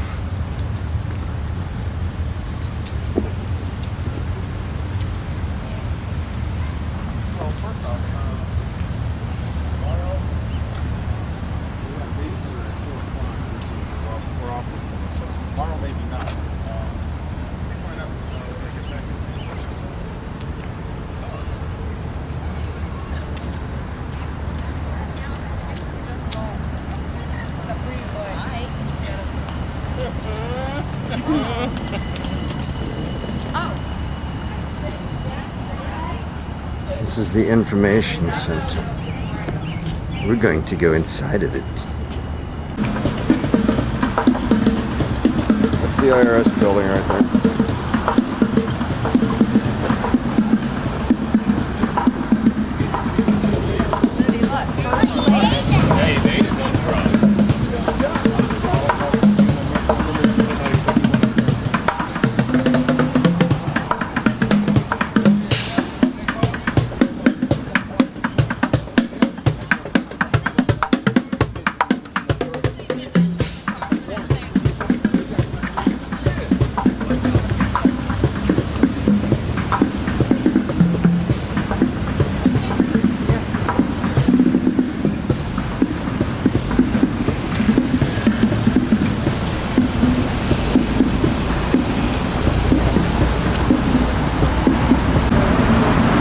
Go. There's the National Archives building.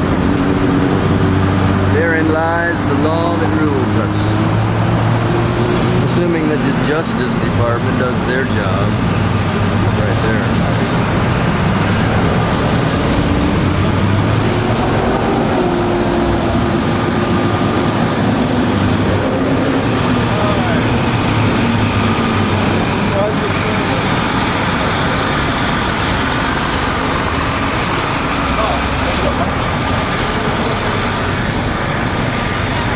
There we go, National Archives.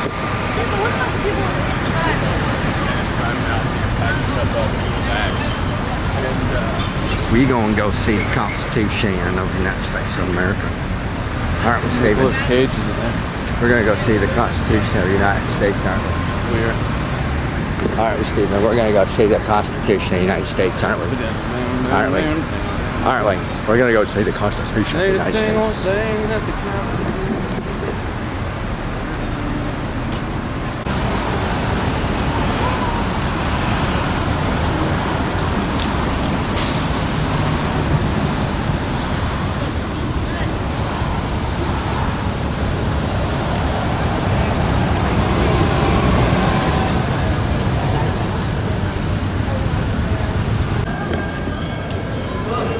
So here we are are at the Washington Nationals Park.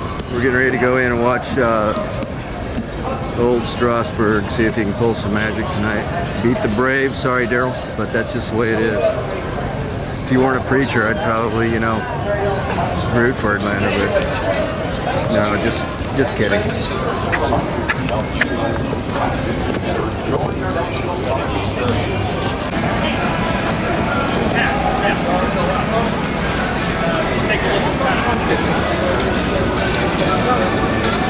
We're down here. Steven, I think we're over here.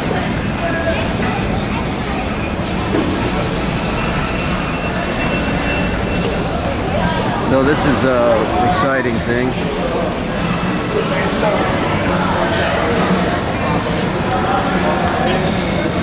We're not gonna let you through. So our seats are right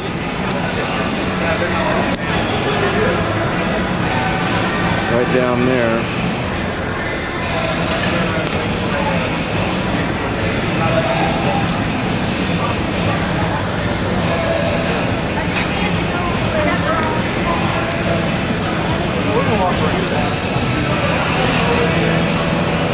Right down over there, like 4 rows back. Nice ballpark. Hopefully it'll be a nice game for Stephen tonight. And with that said, I'm going to turn this off and get something. So I'll talk to you later. Hey, say something, Stephen. Yeah. This is the bullpen. This is where Stephen will be warming up. It's a gloomy day, but looks like they're going to unroll the tarp early. So that's a good sign. We got a game. Come on, man. All right, enjoy the game.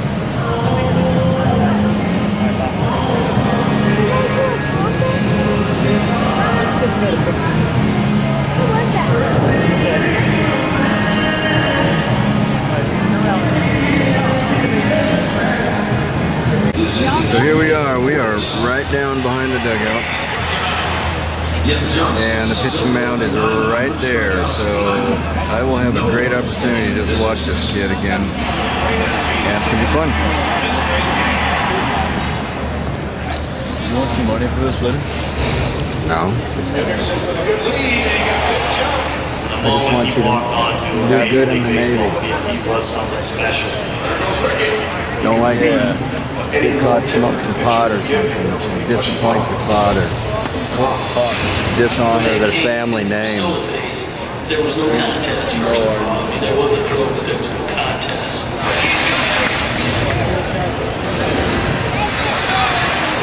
Ricky was close to unstoppable.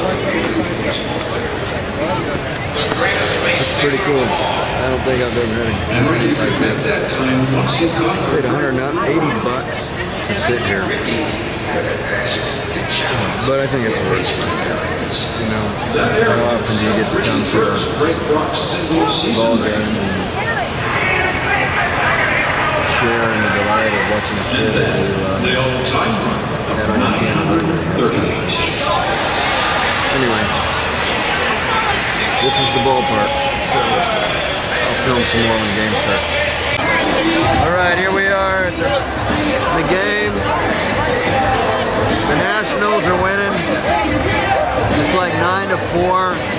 Stephen went out, I think, in the 6th inning. They let him stay in a little too long, in my opinion, but they do have a doubleheader tomorrow, so maybe that was what they were trying to do, is not get too deep in their lineup. But it's raining like crazy. Well, it's starting to rain like crazy. We had a massive thunderstorm last night. A guy named Zimmerman is up to bat. And hopefully they can score some more runs and preserve this win. I guess it's Stephen's birthday today. I haven't had a chance to see Stephen. Don't know if I will, but hopefully I will. But other than that, here we are in the 6th inning. Talk to you later. We finally had to get out of the game because we couldn't take the rain anymore. It rains a lot here at night. At least it has the last couple nights. But it was all right. It's 9-4 when we left. Hopefully they'll hold on. Stephen gets a win for his birthday. But it was good watching him pitch. Pretty cool. But anyway, so we're on to the next adventure. One more day of work and then off to Chesapeake for Skinner and then home. Home. Fun. Home. Fun. Home.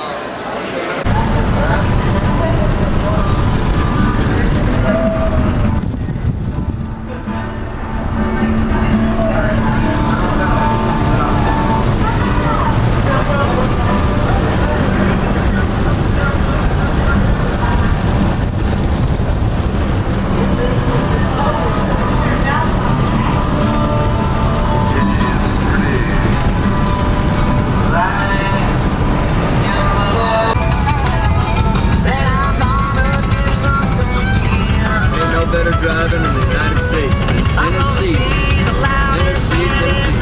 It's right outside of Nashville, about I'd say 50 miles or so. We're heading down to Memphis, but Tennessee has the most beautiful roads, and the most beautiful trees, the most beautiful hills, and everything else. It is really a pleasant drive.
So this is pretty typical of how green and beautiful it is out here in Tennessee. Love that big old field over there. It's nice. Those are nice trees right there too. Beautiful trees.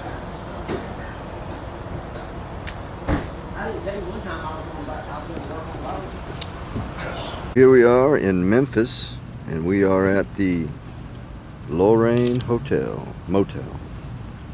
And right up there on that balcony is where the great Dr. Martin Luther King was gunned down by somebody. Where was he at? Right here in this corner. No, where was the shooter? He was up here in this building. In fact, that's part of the museum up there. He was on the roof or inside? No, he's in the room over there. You can actually go in his room over there. But this is all museum. It's probably not open now. I don't know if you're able to go in or not, but this is definitely worth the price of admission. Those are his cars. And right there where that wreath is where he checked out.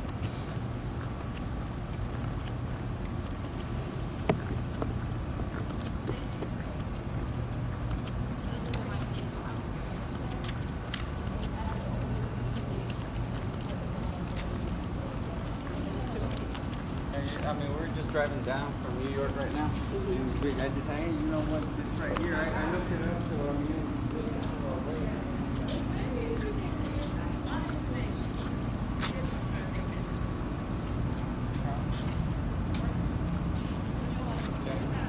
Yeah, if you guys can, check it out. It's really good.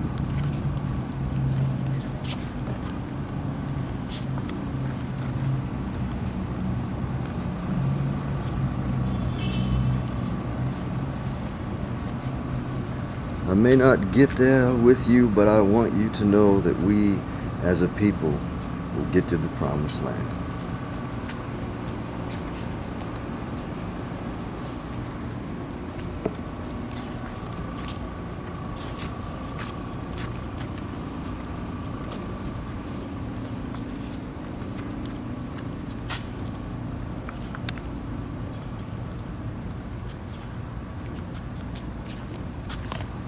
Right up there, that's the other part of the museum, and they've got the room where the guy gets there. Yeah, they've got his room where he shot. And so that you can go through there. That's part of the museum too, and you can see right down where he shot over here.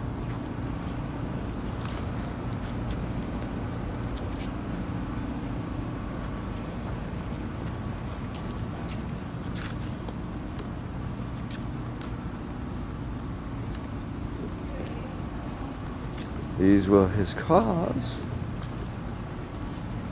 They're just representations, what the sign says, and not actually the cars. But it says these two cars represent the original automobiles parked in the Lorraine Motel courtyard on April 4th, 1968. Dr. King and his associates were scheduled to go to dinner in the cars at 5 o'clock. These are not the original cars. As part of our commitment to provide access to institutions, yada, yada, yada.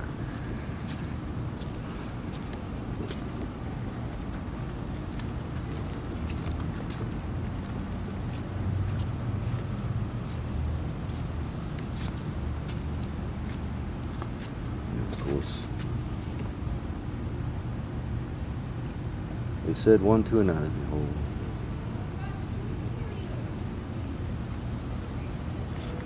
And right there is where a great man left this world. Right on that balcony. Sorry about that, brother.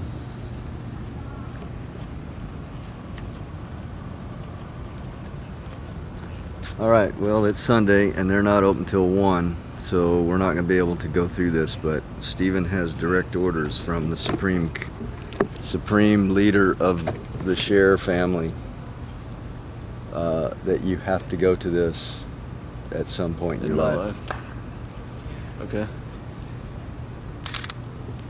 All right. Well, let's get out of here. Let's go talk to the lady over here. She's been grinding on this for 18 years. See if she'll talk to us. I actually don't want to talk to her today. She believes this lady over here, she's been out here 24 years and 184 days. Every day, grinding on the fact that this Lorraine Hotel should be a place for homeless rather than a memorial. So, I don't know.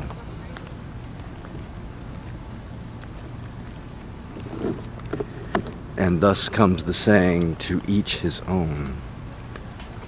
But doggone it, why waste your life on stupid stuff like that? That's what I say, you know what I'm saying? Anyway, we're gonna head down to Beale Street and check that out, so see you over there. I actually don't want to talk to her today. She believes this lady over here, she's been out here 24 years and 184 days. Every day, grinding on the fact that this Lorraine Hotel should be a place for homeless rather than a memorial. So, I don't know.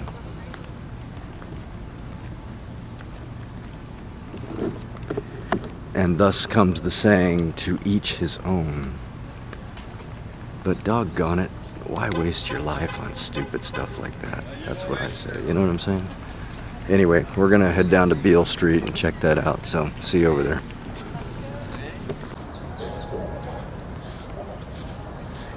Here we are down on the Mississippi River,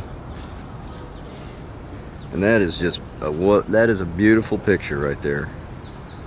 If I could paint that picture, I would do it. That's beautiful.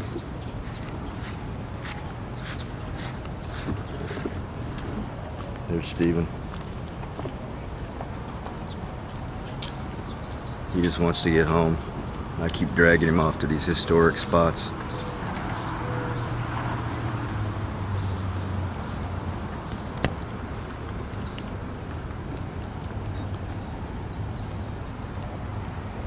Mud Island.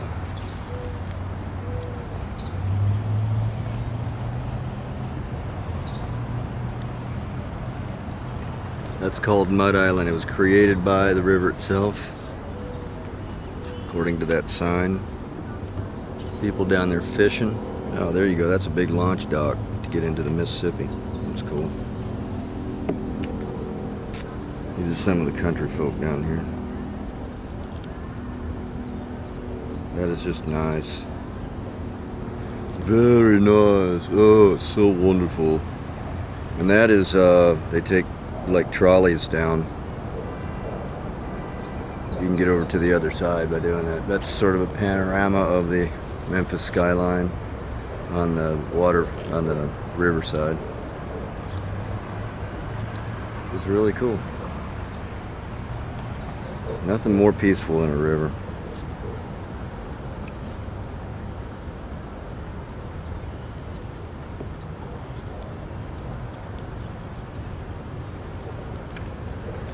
That's the iron bridge we're going to take out of here, I think. If we take the 30 down through Texas, we'll take a different route, but that's it. That's the big Mississippi. All right, see you later.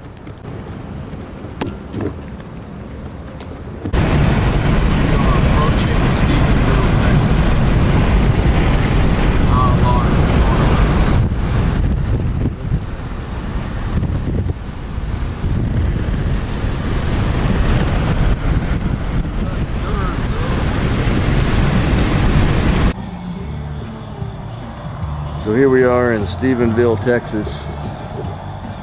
And we are at the Hard 8 Pit Barbecue. That's a cool looking place.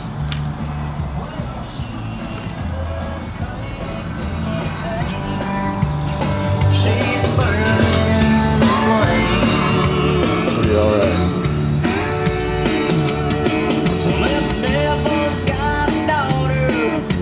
Sitting here next to me, looking good to me. So here we are in what is apparently the redneck capital of the world, Stephenville, Texas. Got a giant cloud coming in over there. Here, Stephen. And there you go. Steven. Got some angry. Guys, these hillbillies down here, I don't think they've ever seen a movie camera before. Or they probably think we're making. But it's kind of like the saying that you heard so many times. Born in Virginia. No place like home.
This right here was the house.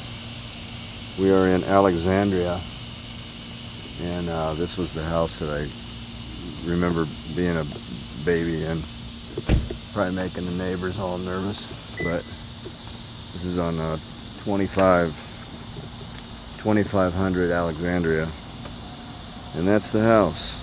Whoop-de-doo! I remember these streets right here.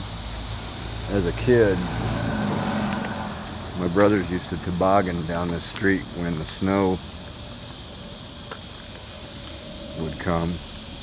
I remember as a kid, it's still a pretty big hill, but as a little kid, it's like really big.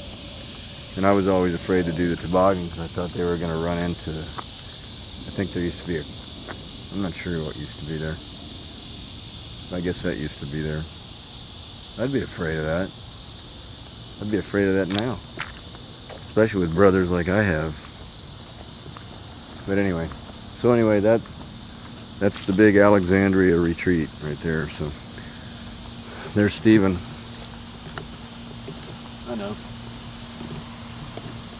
That's George Washington's house. Yeah, George Washington lives right over there. He's still alive. He and Elvis live over there. And then that's where Woodstock was. Yeah, and Woodstock was right. Woodstock. That's probably too underground for you guys to really know what we're talking about. Yeah, it's a little bit. It's pretty underground, Woodstock. It's edgy. Yeah. It's edgy. No, I'm gonna show you what it was. See the tower on this side here? Okay, from that, look across the river, and you'll see a big gray building.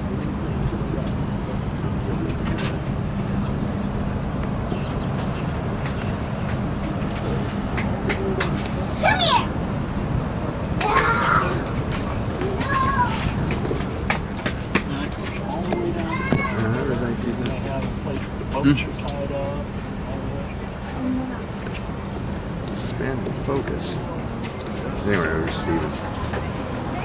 He's becoming a Freemason. Yeah, I'm one now. You didn't know I was really a Freemason, and all this negative stuff I've been putting out is just a ruse. Now I'm 33. I'm really like 33-degree Mason. I worship Jabulyan, and I eat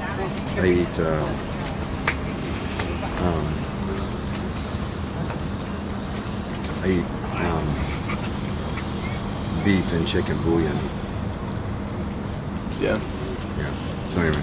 The airplanes are free. Now what happened to my expanded focus? I thought I had it figured out.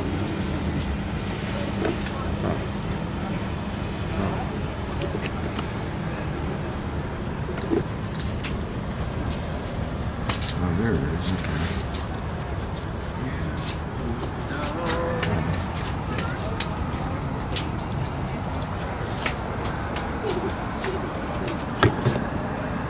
So that's Washington, D.C., and that's from...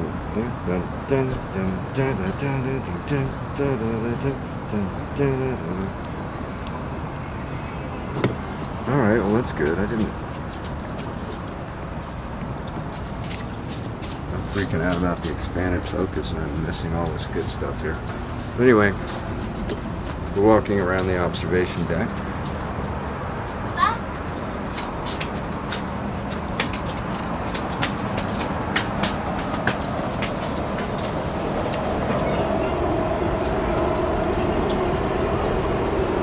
Train's taking off.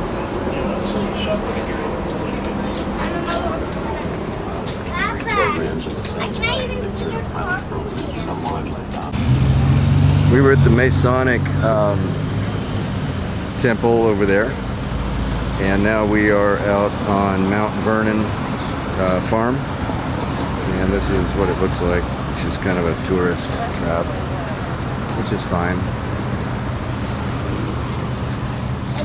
There's Stephen enjoying his time in Washington, D.C. And of course, Look at that pretty bunch. my shirt that I bought at the Mason Lodge. And it's really bizarre, but I figured they wouldn't mind out here if I had Masonic shirt on with a skull. They'd probably actually like it. They'd say, oh look, there's a special tourist, somebody who actually gets it. Let's let him in for free. It's Mel. He was born in Virginia, and he's back. He's the father of our country. Can we? No, we're not. Here's George Washington's little son, Washi, his grandson. This is George Washington. He was 6'7". They said 6'3", but 6'7". And this is Martha Washington. She was actually a year older than old George. And then that's his granddaughter, Nellie.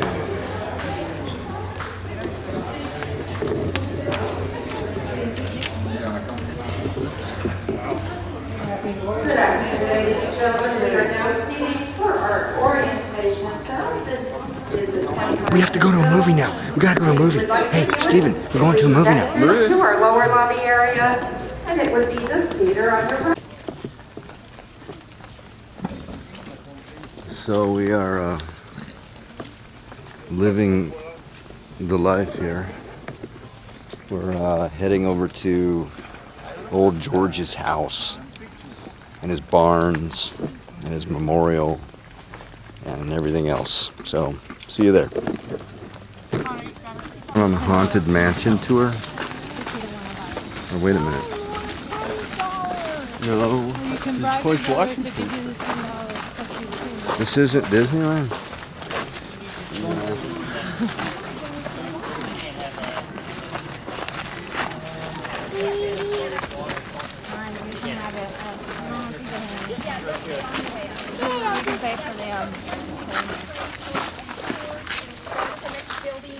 Water bottles are great in the house as long as you keep the lid on while you're inside. If you don't have a water bottle,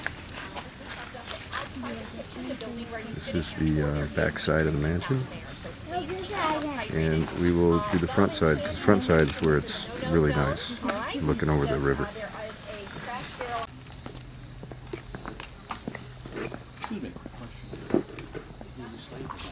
Yeah. No, it's right down this way. There's a bench here, just beyond that bench, there's a dirt path off to your right. Okay, down that. Yeah, just beyond where you can see this Okay. on the right. And the There are about 50 unmarked graves down there, and there's a common memorial at community people. Okay. It's just right past the bench there.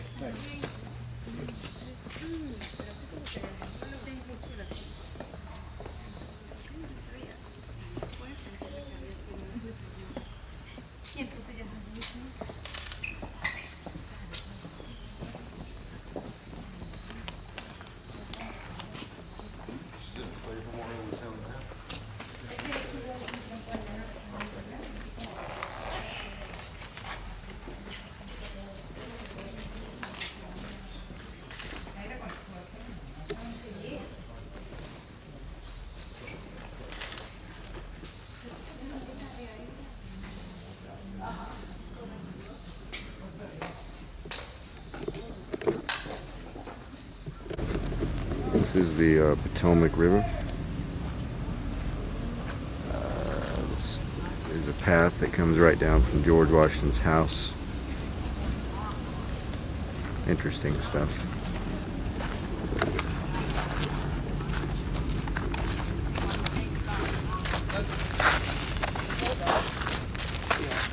Should pay you back more.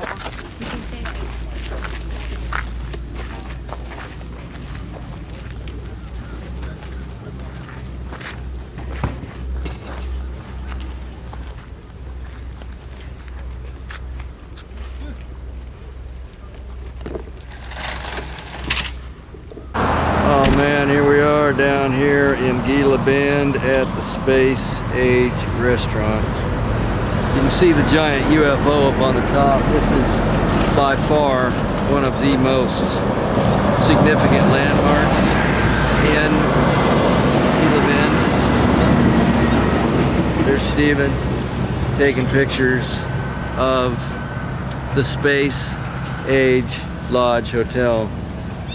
So Stephen's taking pictures of me, and I'm taking movie film of Stephen. This is Stephen before he goes in the Navy, taking pictures. Are you going to say something clever? I'm really excited to become a seaman. Man, you look again.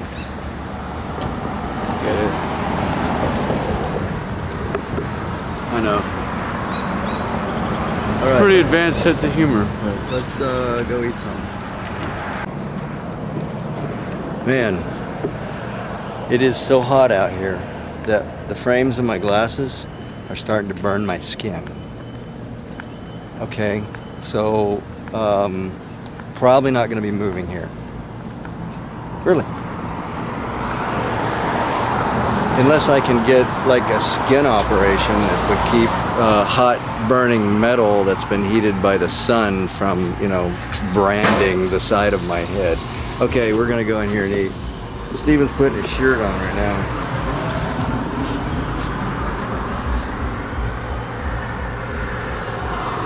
I know. Excellent. Not yet.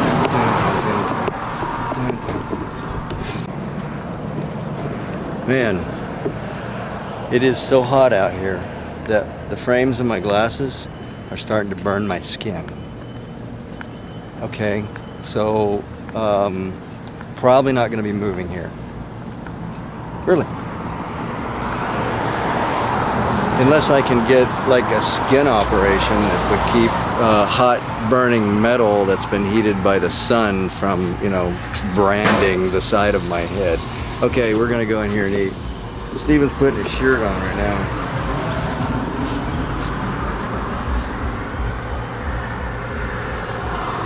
I know. Excellent.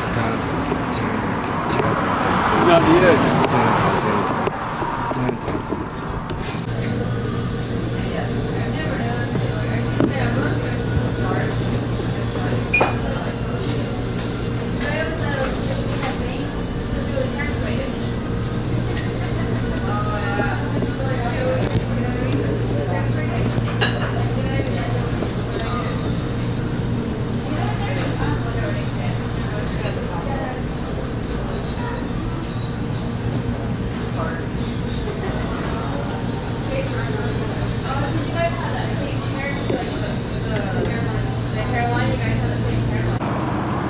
Very interesting place, this Gila Bend. I just wanted to capture this on film just for a, I mean, think about it. Gila Bend welcomes you, home of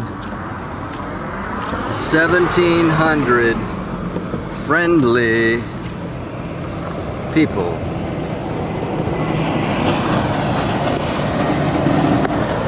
1,700 friendly people.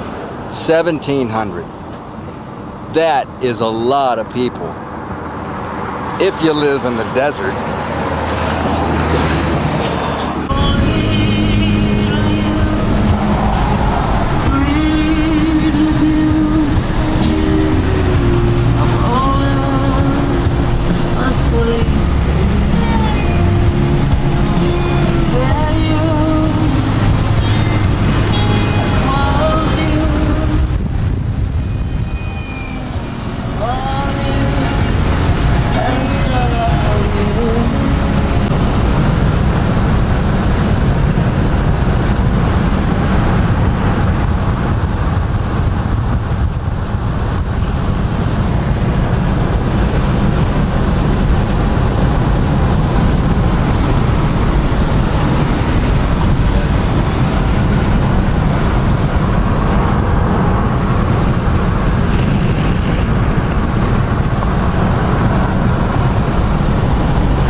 including diesel fuel.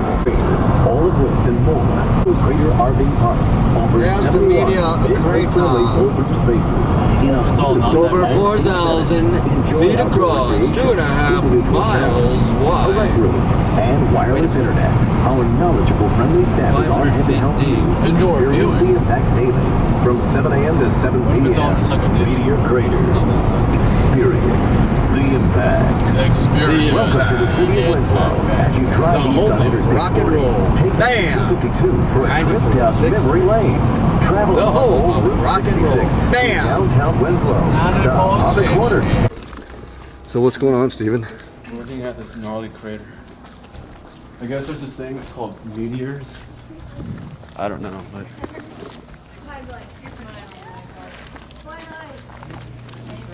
The Apollo capsule.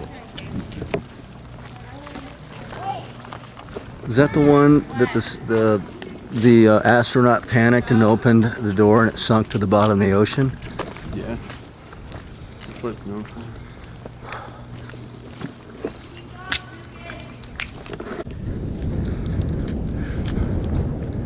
Do you know where it is? What? The crater. I don't know. I'm trying to find it. Maybe they know.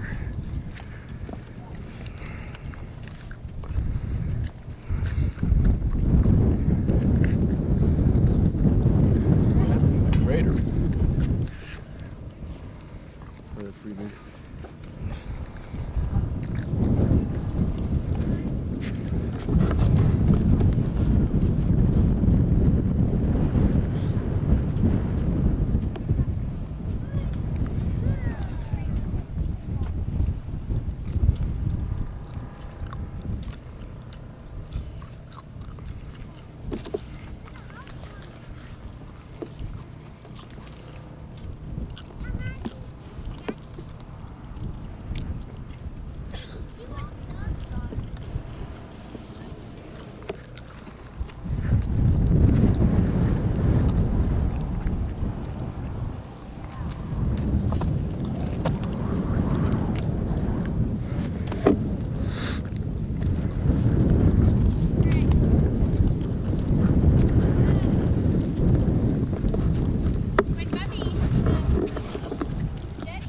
So anyway, I guess you've probably figured out by now where we're at.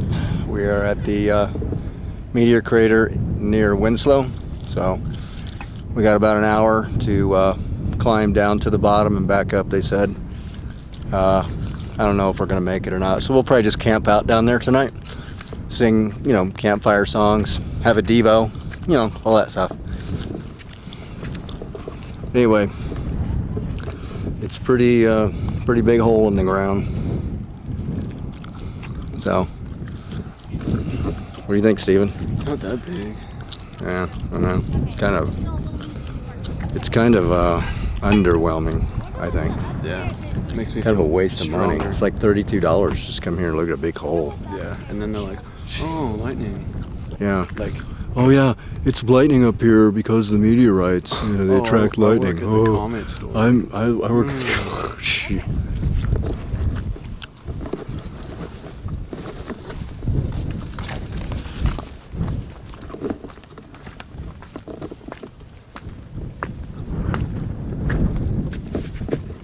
So anyway, it's mildly impressive. That's what the British do. They underestimate or understate everything. I'm not British, but that's what they do. So anyway, yeah, that was one big impact.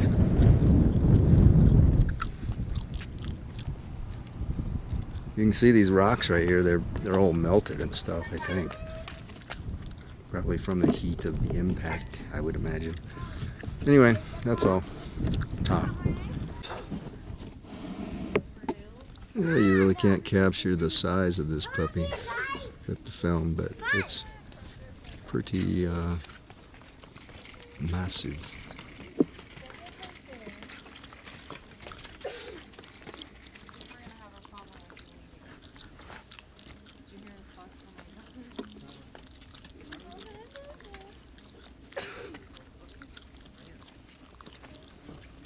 I'd go up more, Jacob, because there's rattlesnakes.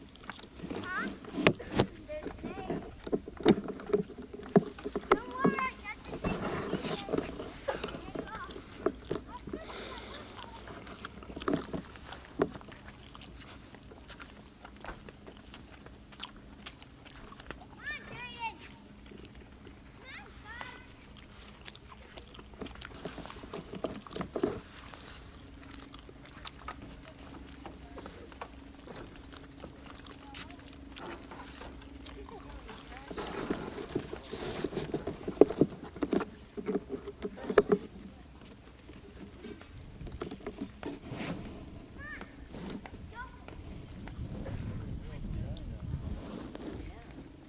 pretty gnarly.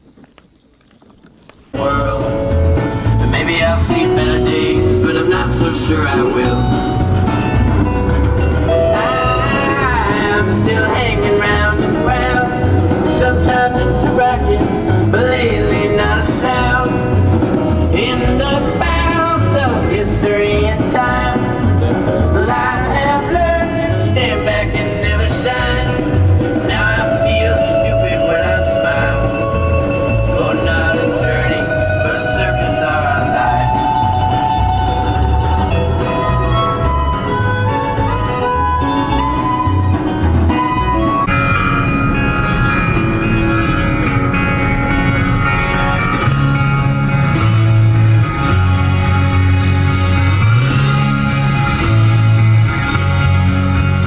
Well, the sun don't shine where it used to, and the angels are hiding their heads.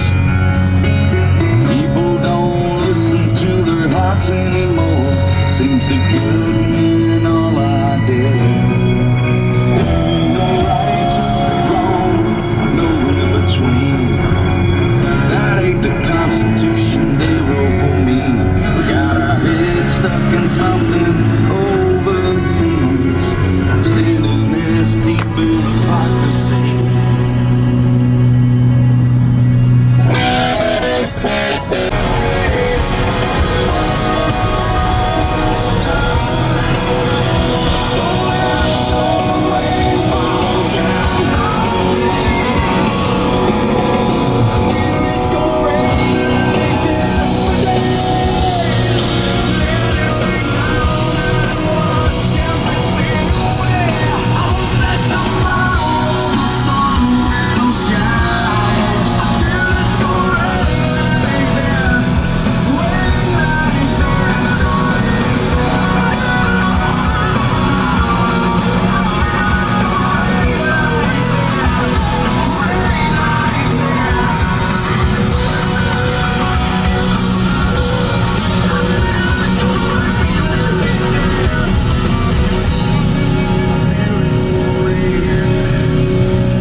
Steven, documenting the beautiful city of Cordell, Oklahoma. It's just kind of an interesting little town. We decided to stop and check it out.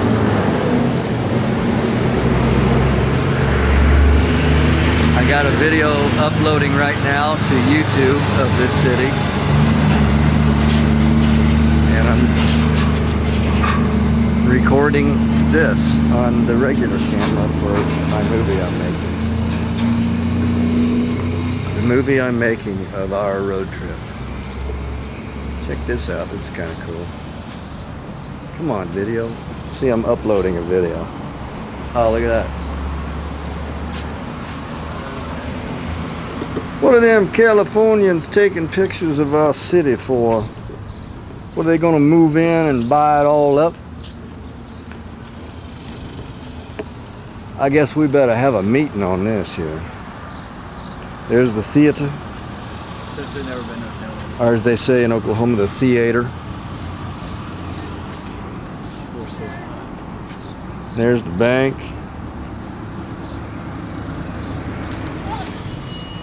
Hold on, Mr. Surveyan. Almost got you. It's like living in California. It is.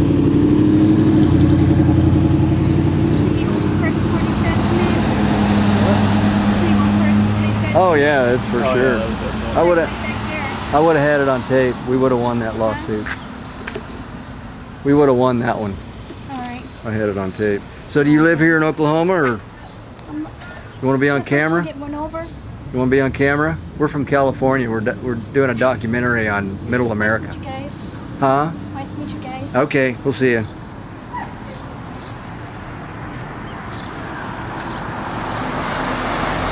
Steven, documenting the beautiful city of Cordell, Oklahoma. It's just kind of an interesting little town. We decided to stop and check it out.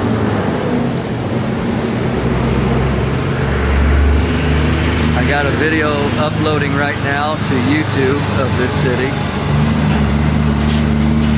And I'm recording this on the regular camera for my movie I'm making. The movie I'm making of our road trip. Check this out, this is kind of cool. Come on, video. See, I'm uploading a video. Oh, look at that. What are them Californians taking pictures of our city for? What, are they gonna move in and buy it all up? I guess we better have a meeting on this here. There's the theater. There's never been no town. Or as they say in Oklahoma, the theater. There's the bank.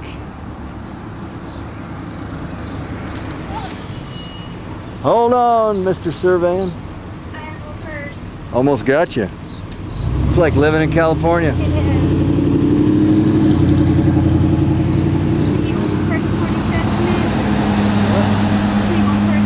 Oh yeah, that's for sure. Yeah, I would have had it on tape. We would have won that lawsuit. We would have won that one.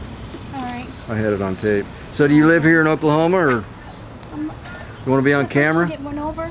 You want to be on camera? We're from California. We're doing a documentary on Middle America. Nice to meet you guys. Huh? Nice to meet you guys. Okay, we'll see you.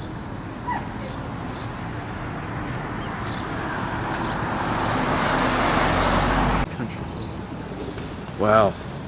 We were just talking to some Okies, and she was really upset that somebody almost hit her on this crosswalk. You can see how these cars just sort of zip by here.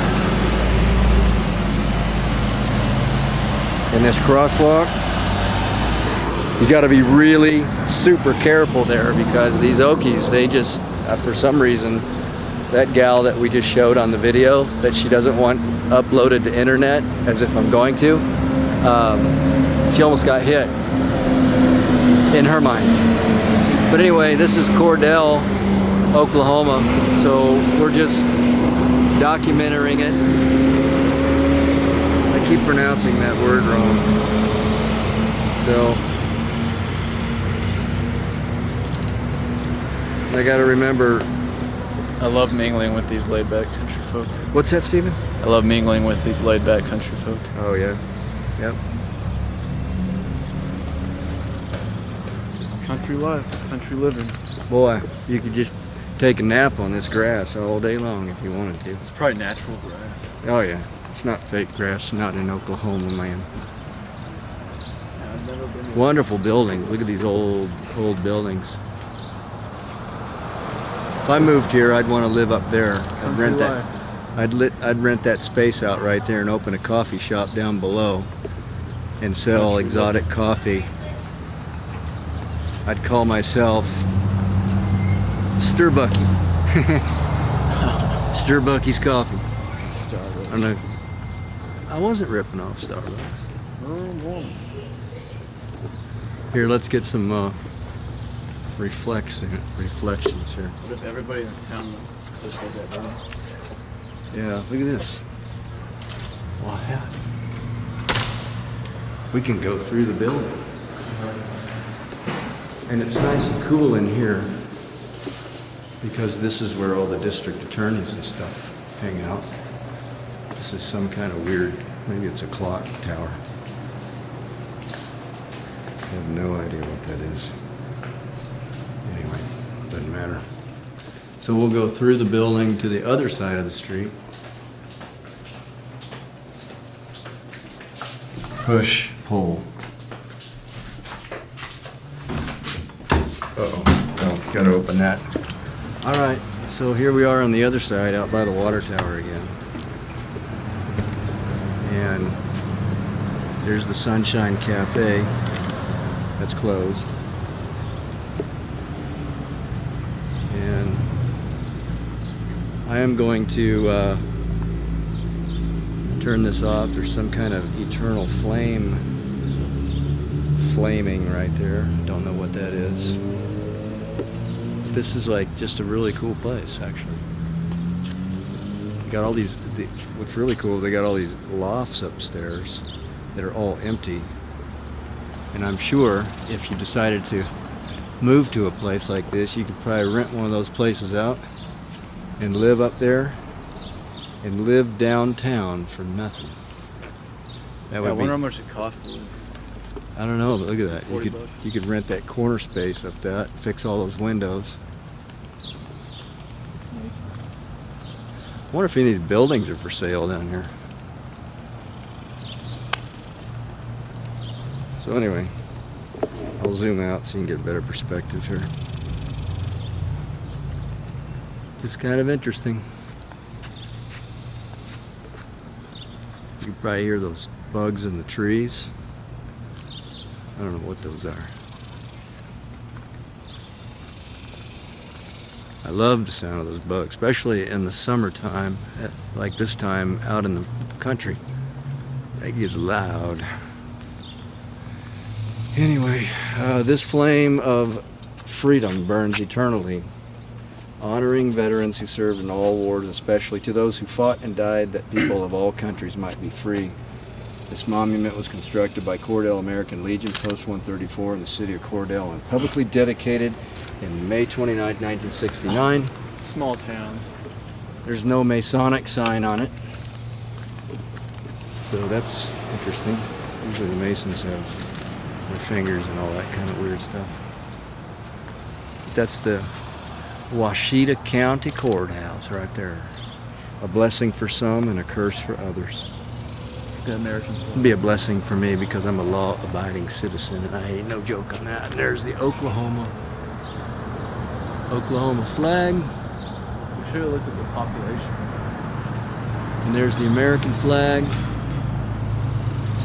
with no maritime yellow border around it to designate maritime law. And that's the road we came in on right there. That is the 152 that you catch from the 40 out near Sayre. And there's the California kitchen truck. We're from California. It has been, hey, we're from California. We're from California. They didn't even stop. I thought he'd give us a free pizza or something. Anyway. He's probably one of those liberal country. Yeah, he's probably one of those liberal. Not like us Californians. Calis. He's just mad because he's liberal stuck here in Oklahoma. So let's get a grass view of all this stuff. That's always interesting to do. And that's about it. That's it. I'm going to turn this off and actually enjoy it.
Somebody smoked a big old cigar out here.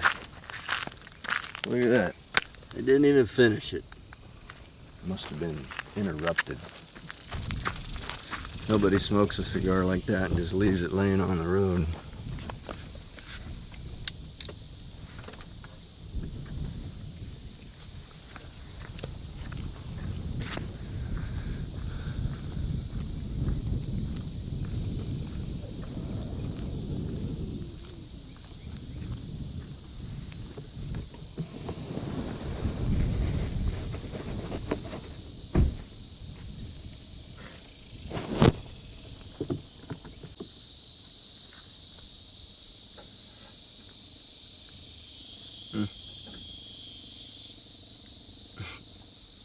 Take some pictures. Have at it.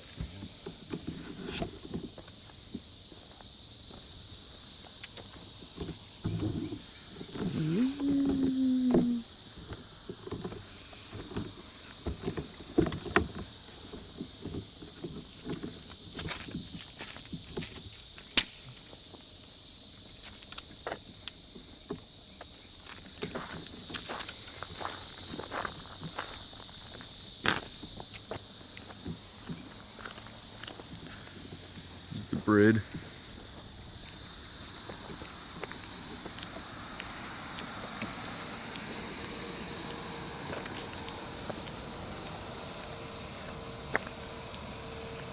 The person's driving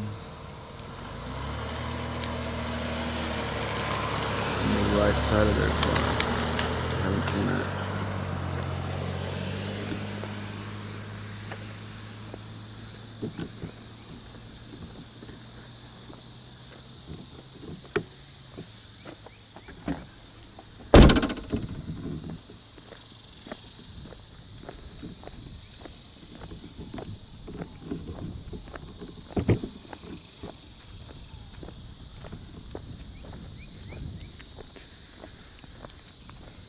Cedar Lane.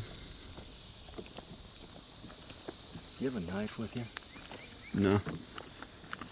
What? Let's see, if you were James, we'd have a whole arsenal.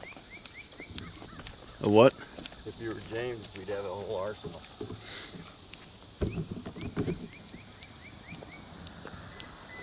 Some niggas coming down.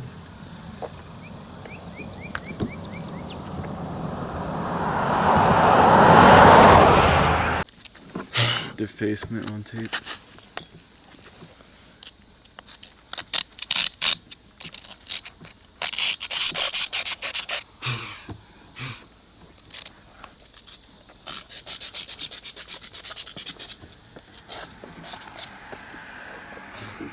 Ghost too.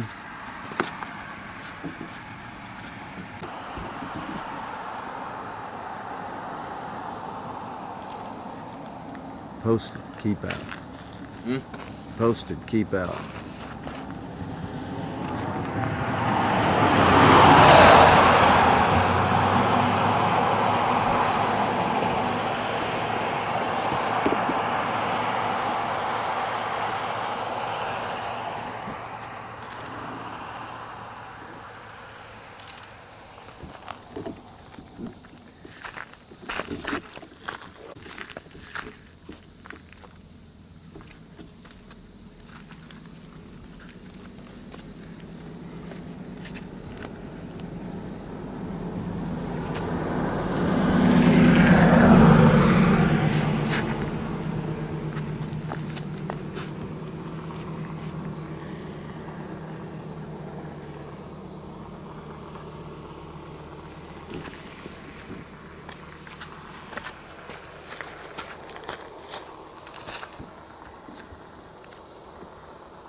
house I lived in when I was a kid, it was white. And I'm just absolutely overwhelmed with emotion right now. These were all the trees my mom planted. And the place has absolutely turned out to be a dream place. All that acreage back there. It's 10 acres. I hated it when I was a kid, but man, I tell you what.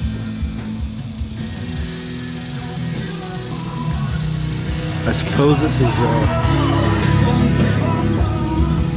this is what my mom envisioned that I couldn't see. She planted all these pine trees here. And look at them now, they're absolutely beautiful. 30 years later. And really, I guess that's the essence of art, is seeing what can be, not what is now.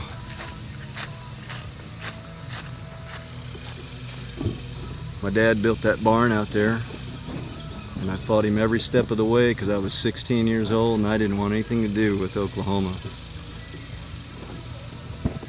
Now I'm 51 and I absolutely adore this place. That, to me, is an amazing transformation of thought. Just wonderful.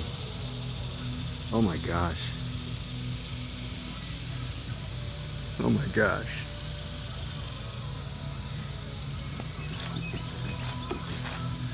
I guess what I'm going to do right now is, probably the owner of this place, it wouldn't appreciate it, but this fruit growing on this tree, I'm going to confess right now, I'm going to steal it and eat it on the road.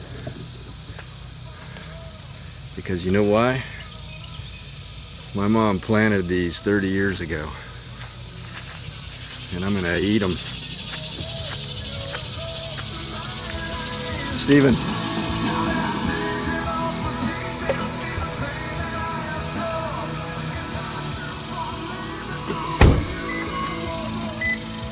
Here, I want you to film me stealing fruit.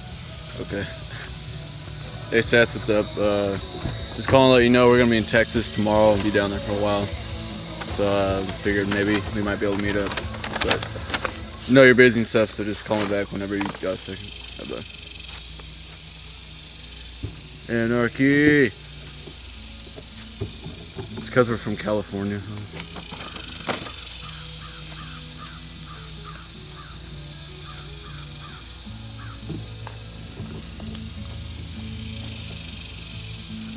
I think my dad got possessed by a demon or something. Because he is bad.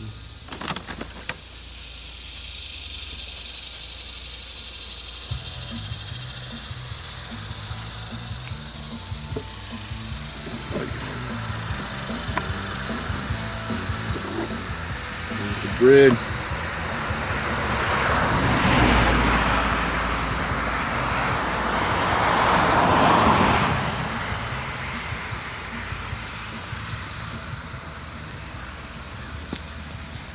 Oh.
What bugs make that sound?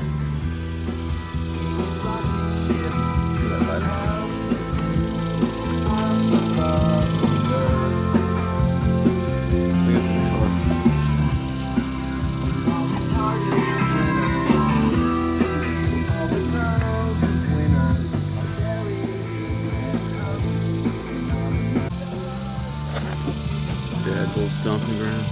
His old house. There's his room. I guess Mo built that.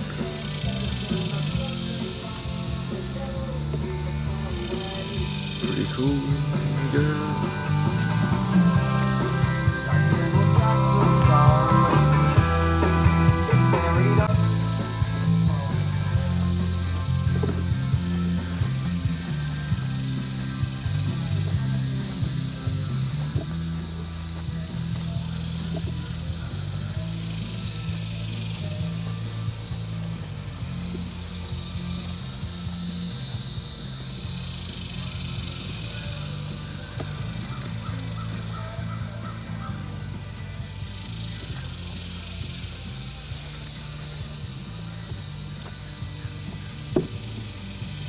What are your thoughts, Pa? Live. No, the amazing thing is, when I lived here, this was all, you know, no trees or anything. And my mom planted all these pine trees and fruit trees. And it just amazes me that they're all grown up around this place. And it's really coming from kind of an artistic point of view. And I know she was a bit artistic. And this is probably what she envisioned when she planted these trees. And I'm getting to see that 30-something years later. And it just kind of just lets you know what an artist person sees doesn't exist yet, but in their mind it does. And you go ahead and begin to create, and then your art flourishes and it becomes what you saw, and then people can finally see it. And then you're vindicated in a sense. Like, it's just absolutely a great gift.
Yeah, dude.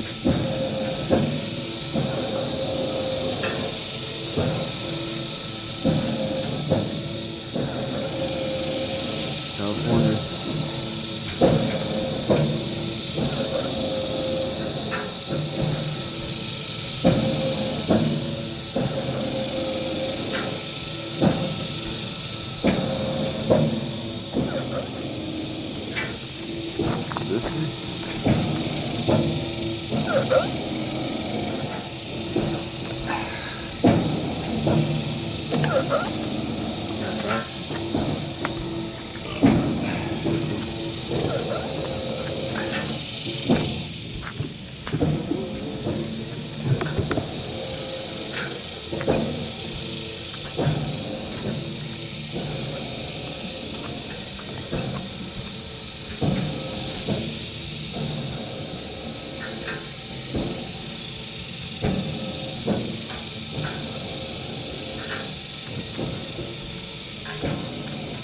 Yeah, be careful. Huh? Be careful.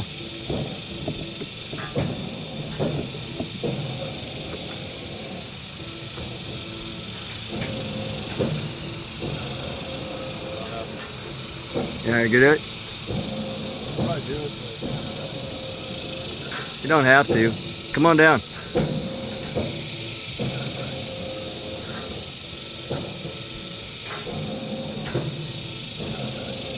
Well, I was trying to initiate my boy into riding an oil well.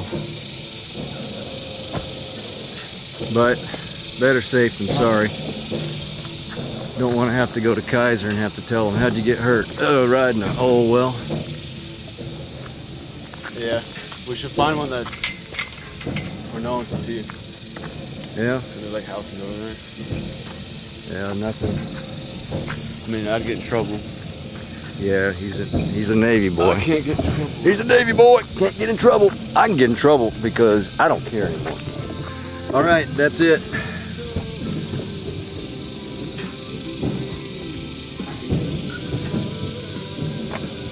Hey, there you go. There you go.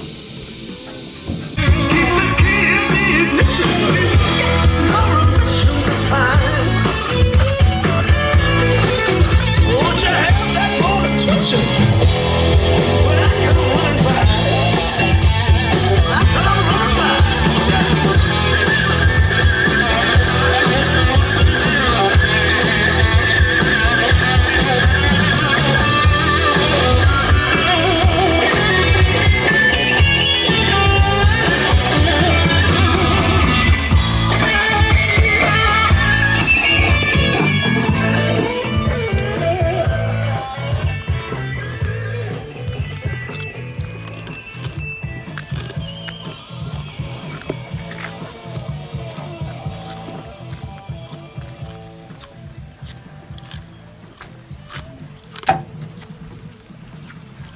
Lake Thunderbird.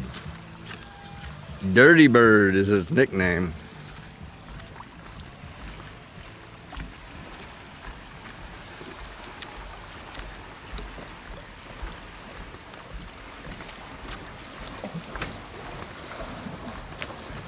Yeah, the whole time I lived out here, didn't come out here much, although in my song Back to Yesterday,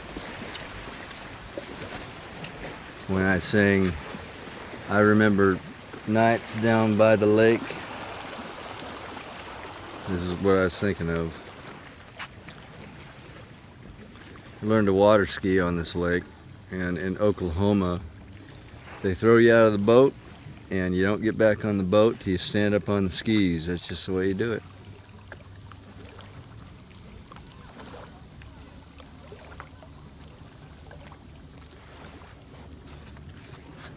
What do you think, Stephen? I think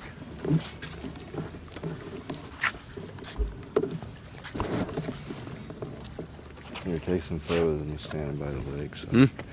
Take some photos of me standing by the lake. In my... Oh, it's heavy.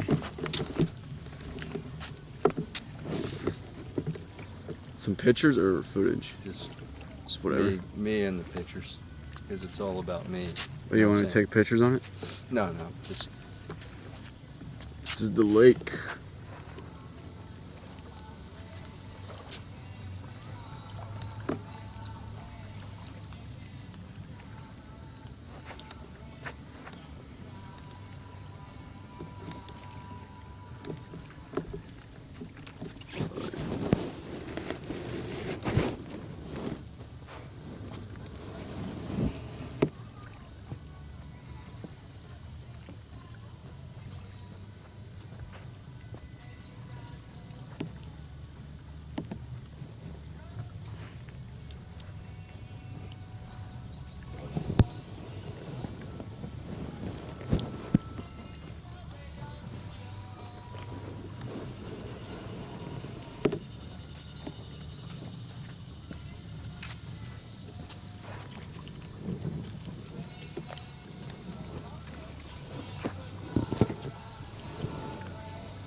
Stephen.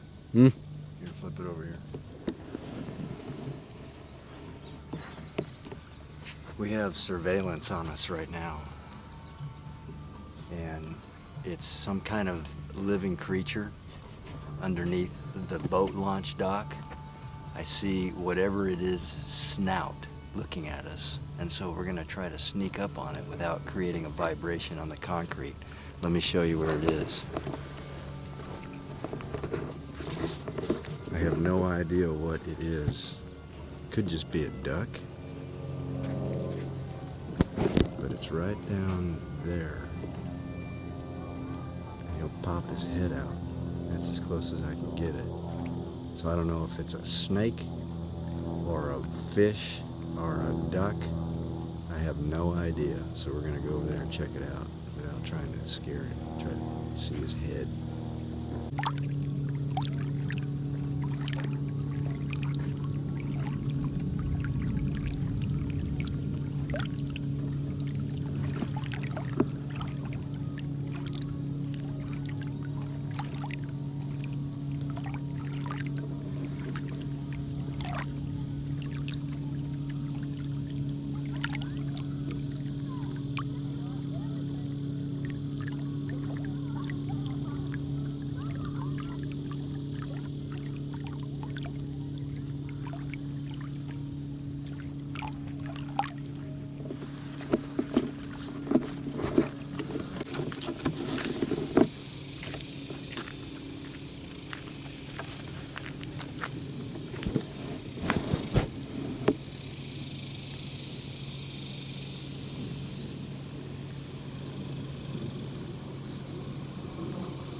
Before the Navy,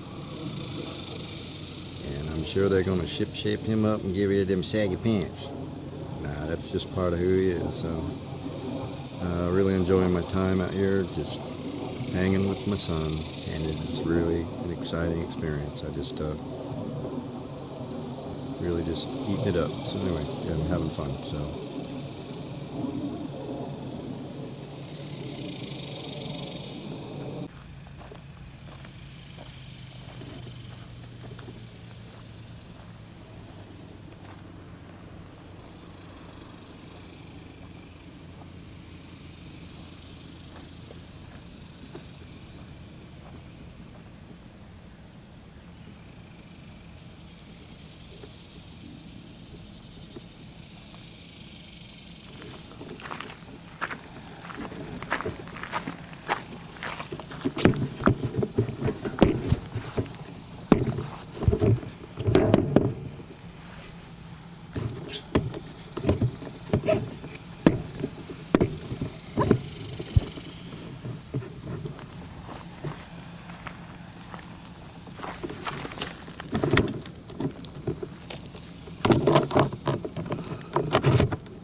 Stay right there. Walk back a little ways. All right, right there.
This is where we played when we came down here to Austin. This junky old dive, we parked the van right here. And we loaded in right there.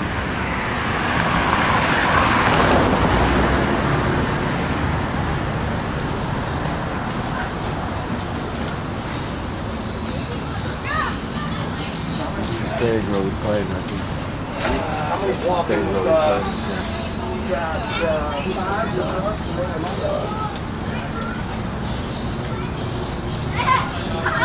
It's a pizza place.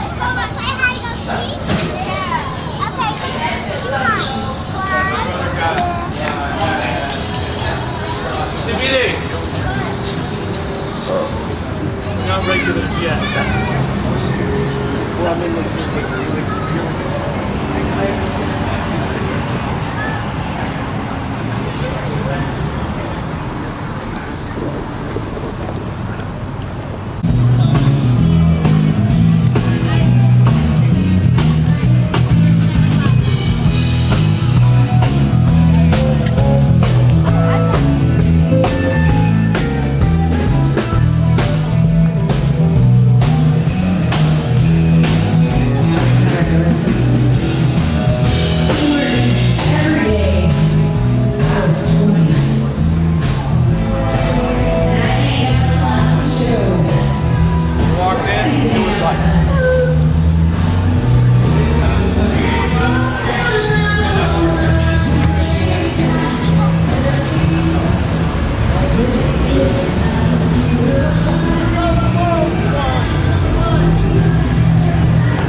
Nashville's a little like this, just cleaner.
attraction is, but everybody's standing on the bridge looking at the river. And there's nothing in the river.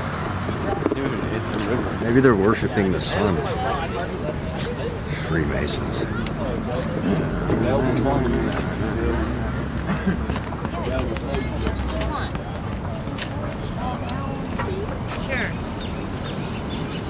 Township.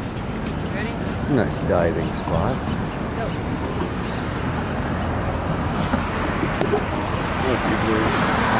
How deep it is.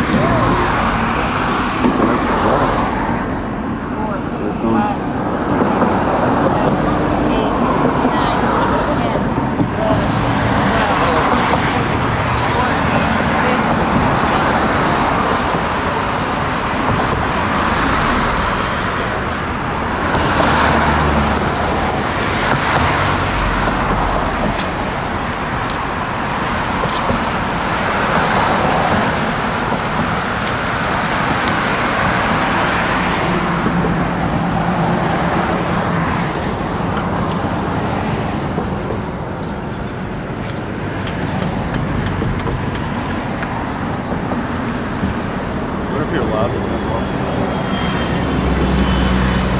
I don't know what they would do. What's everybody?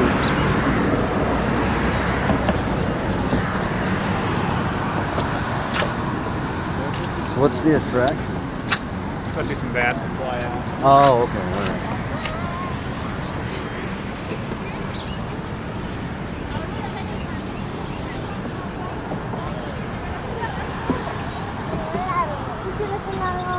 Don't jump, Stephen. It'll get better. You guys use bats? A lot of bats.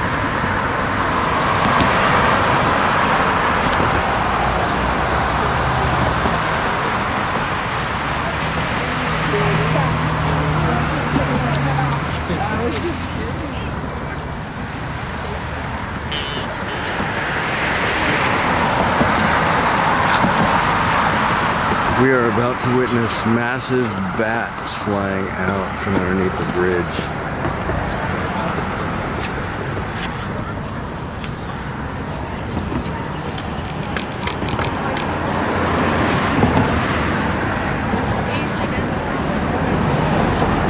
People are in boats. But there's like 8 beds. It's like 20. It's not that cool.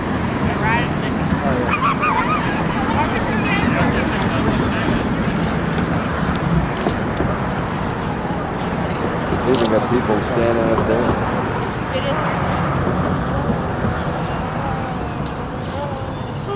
What time are they supposed to? Like 8th grade.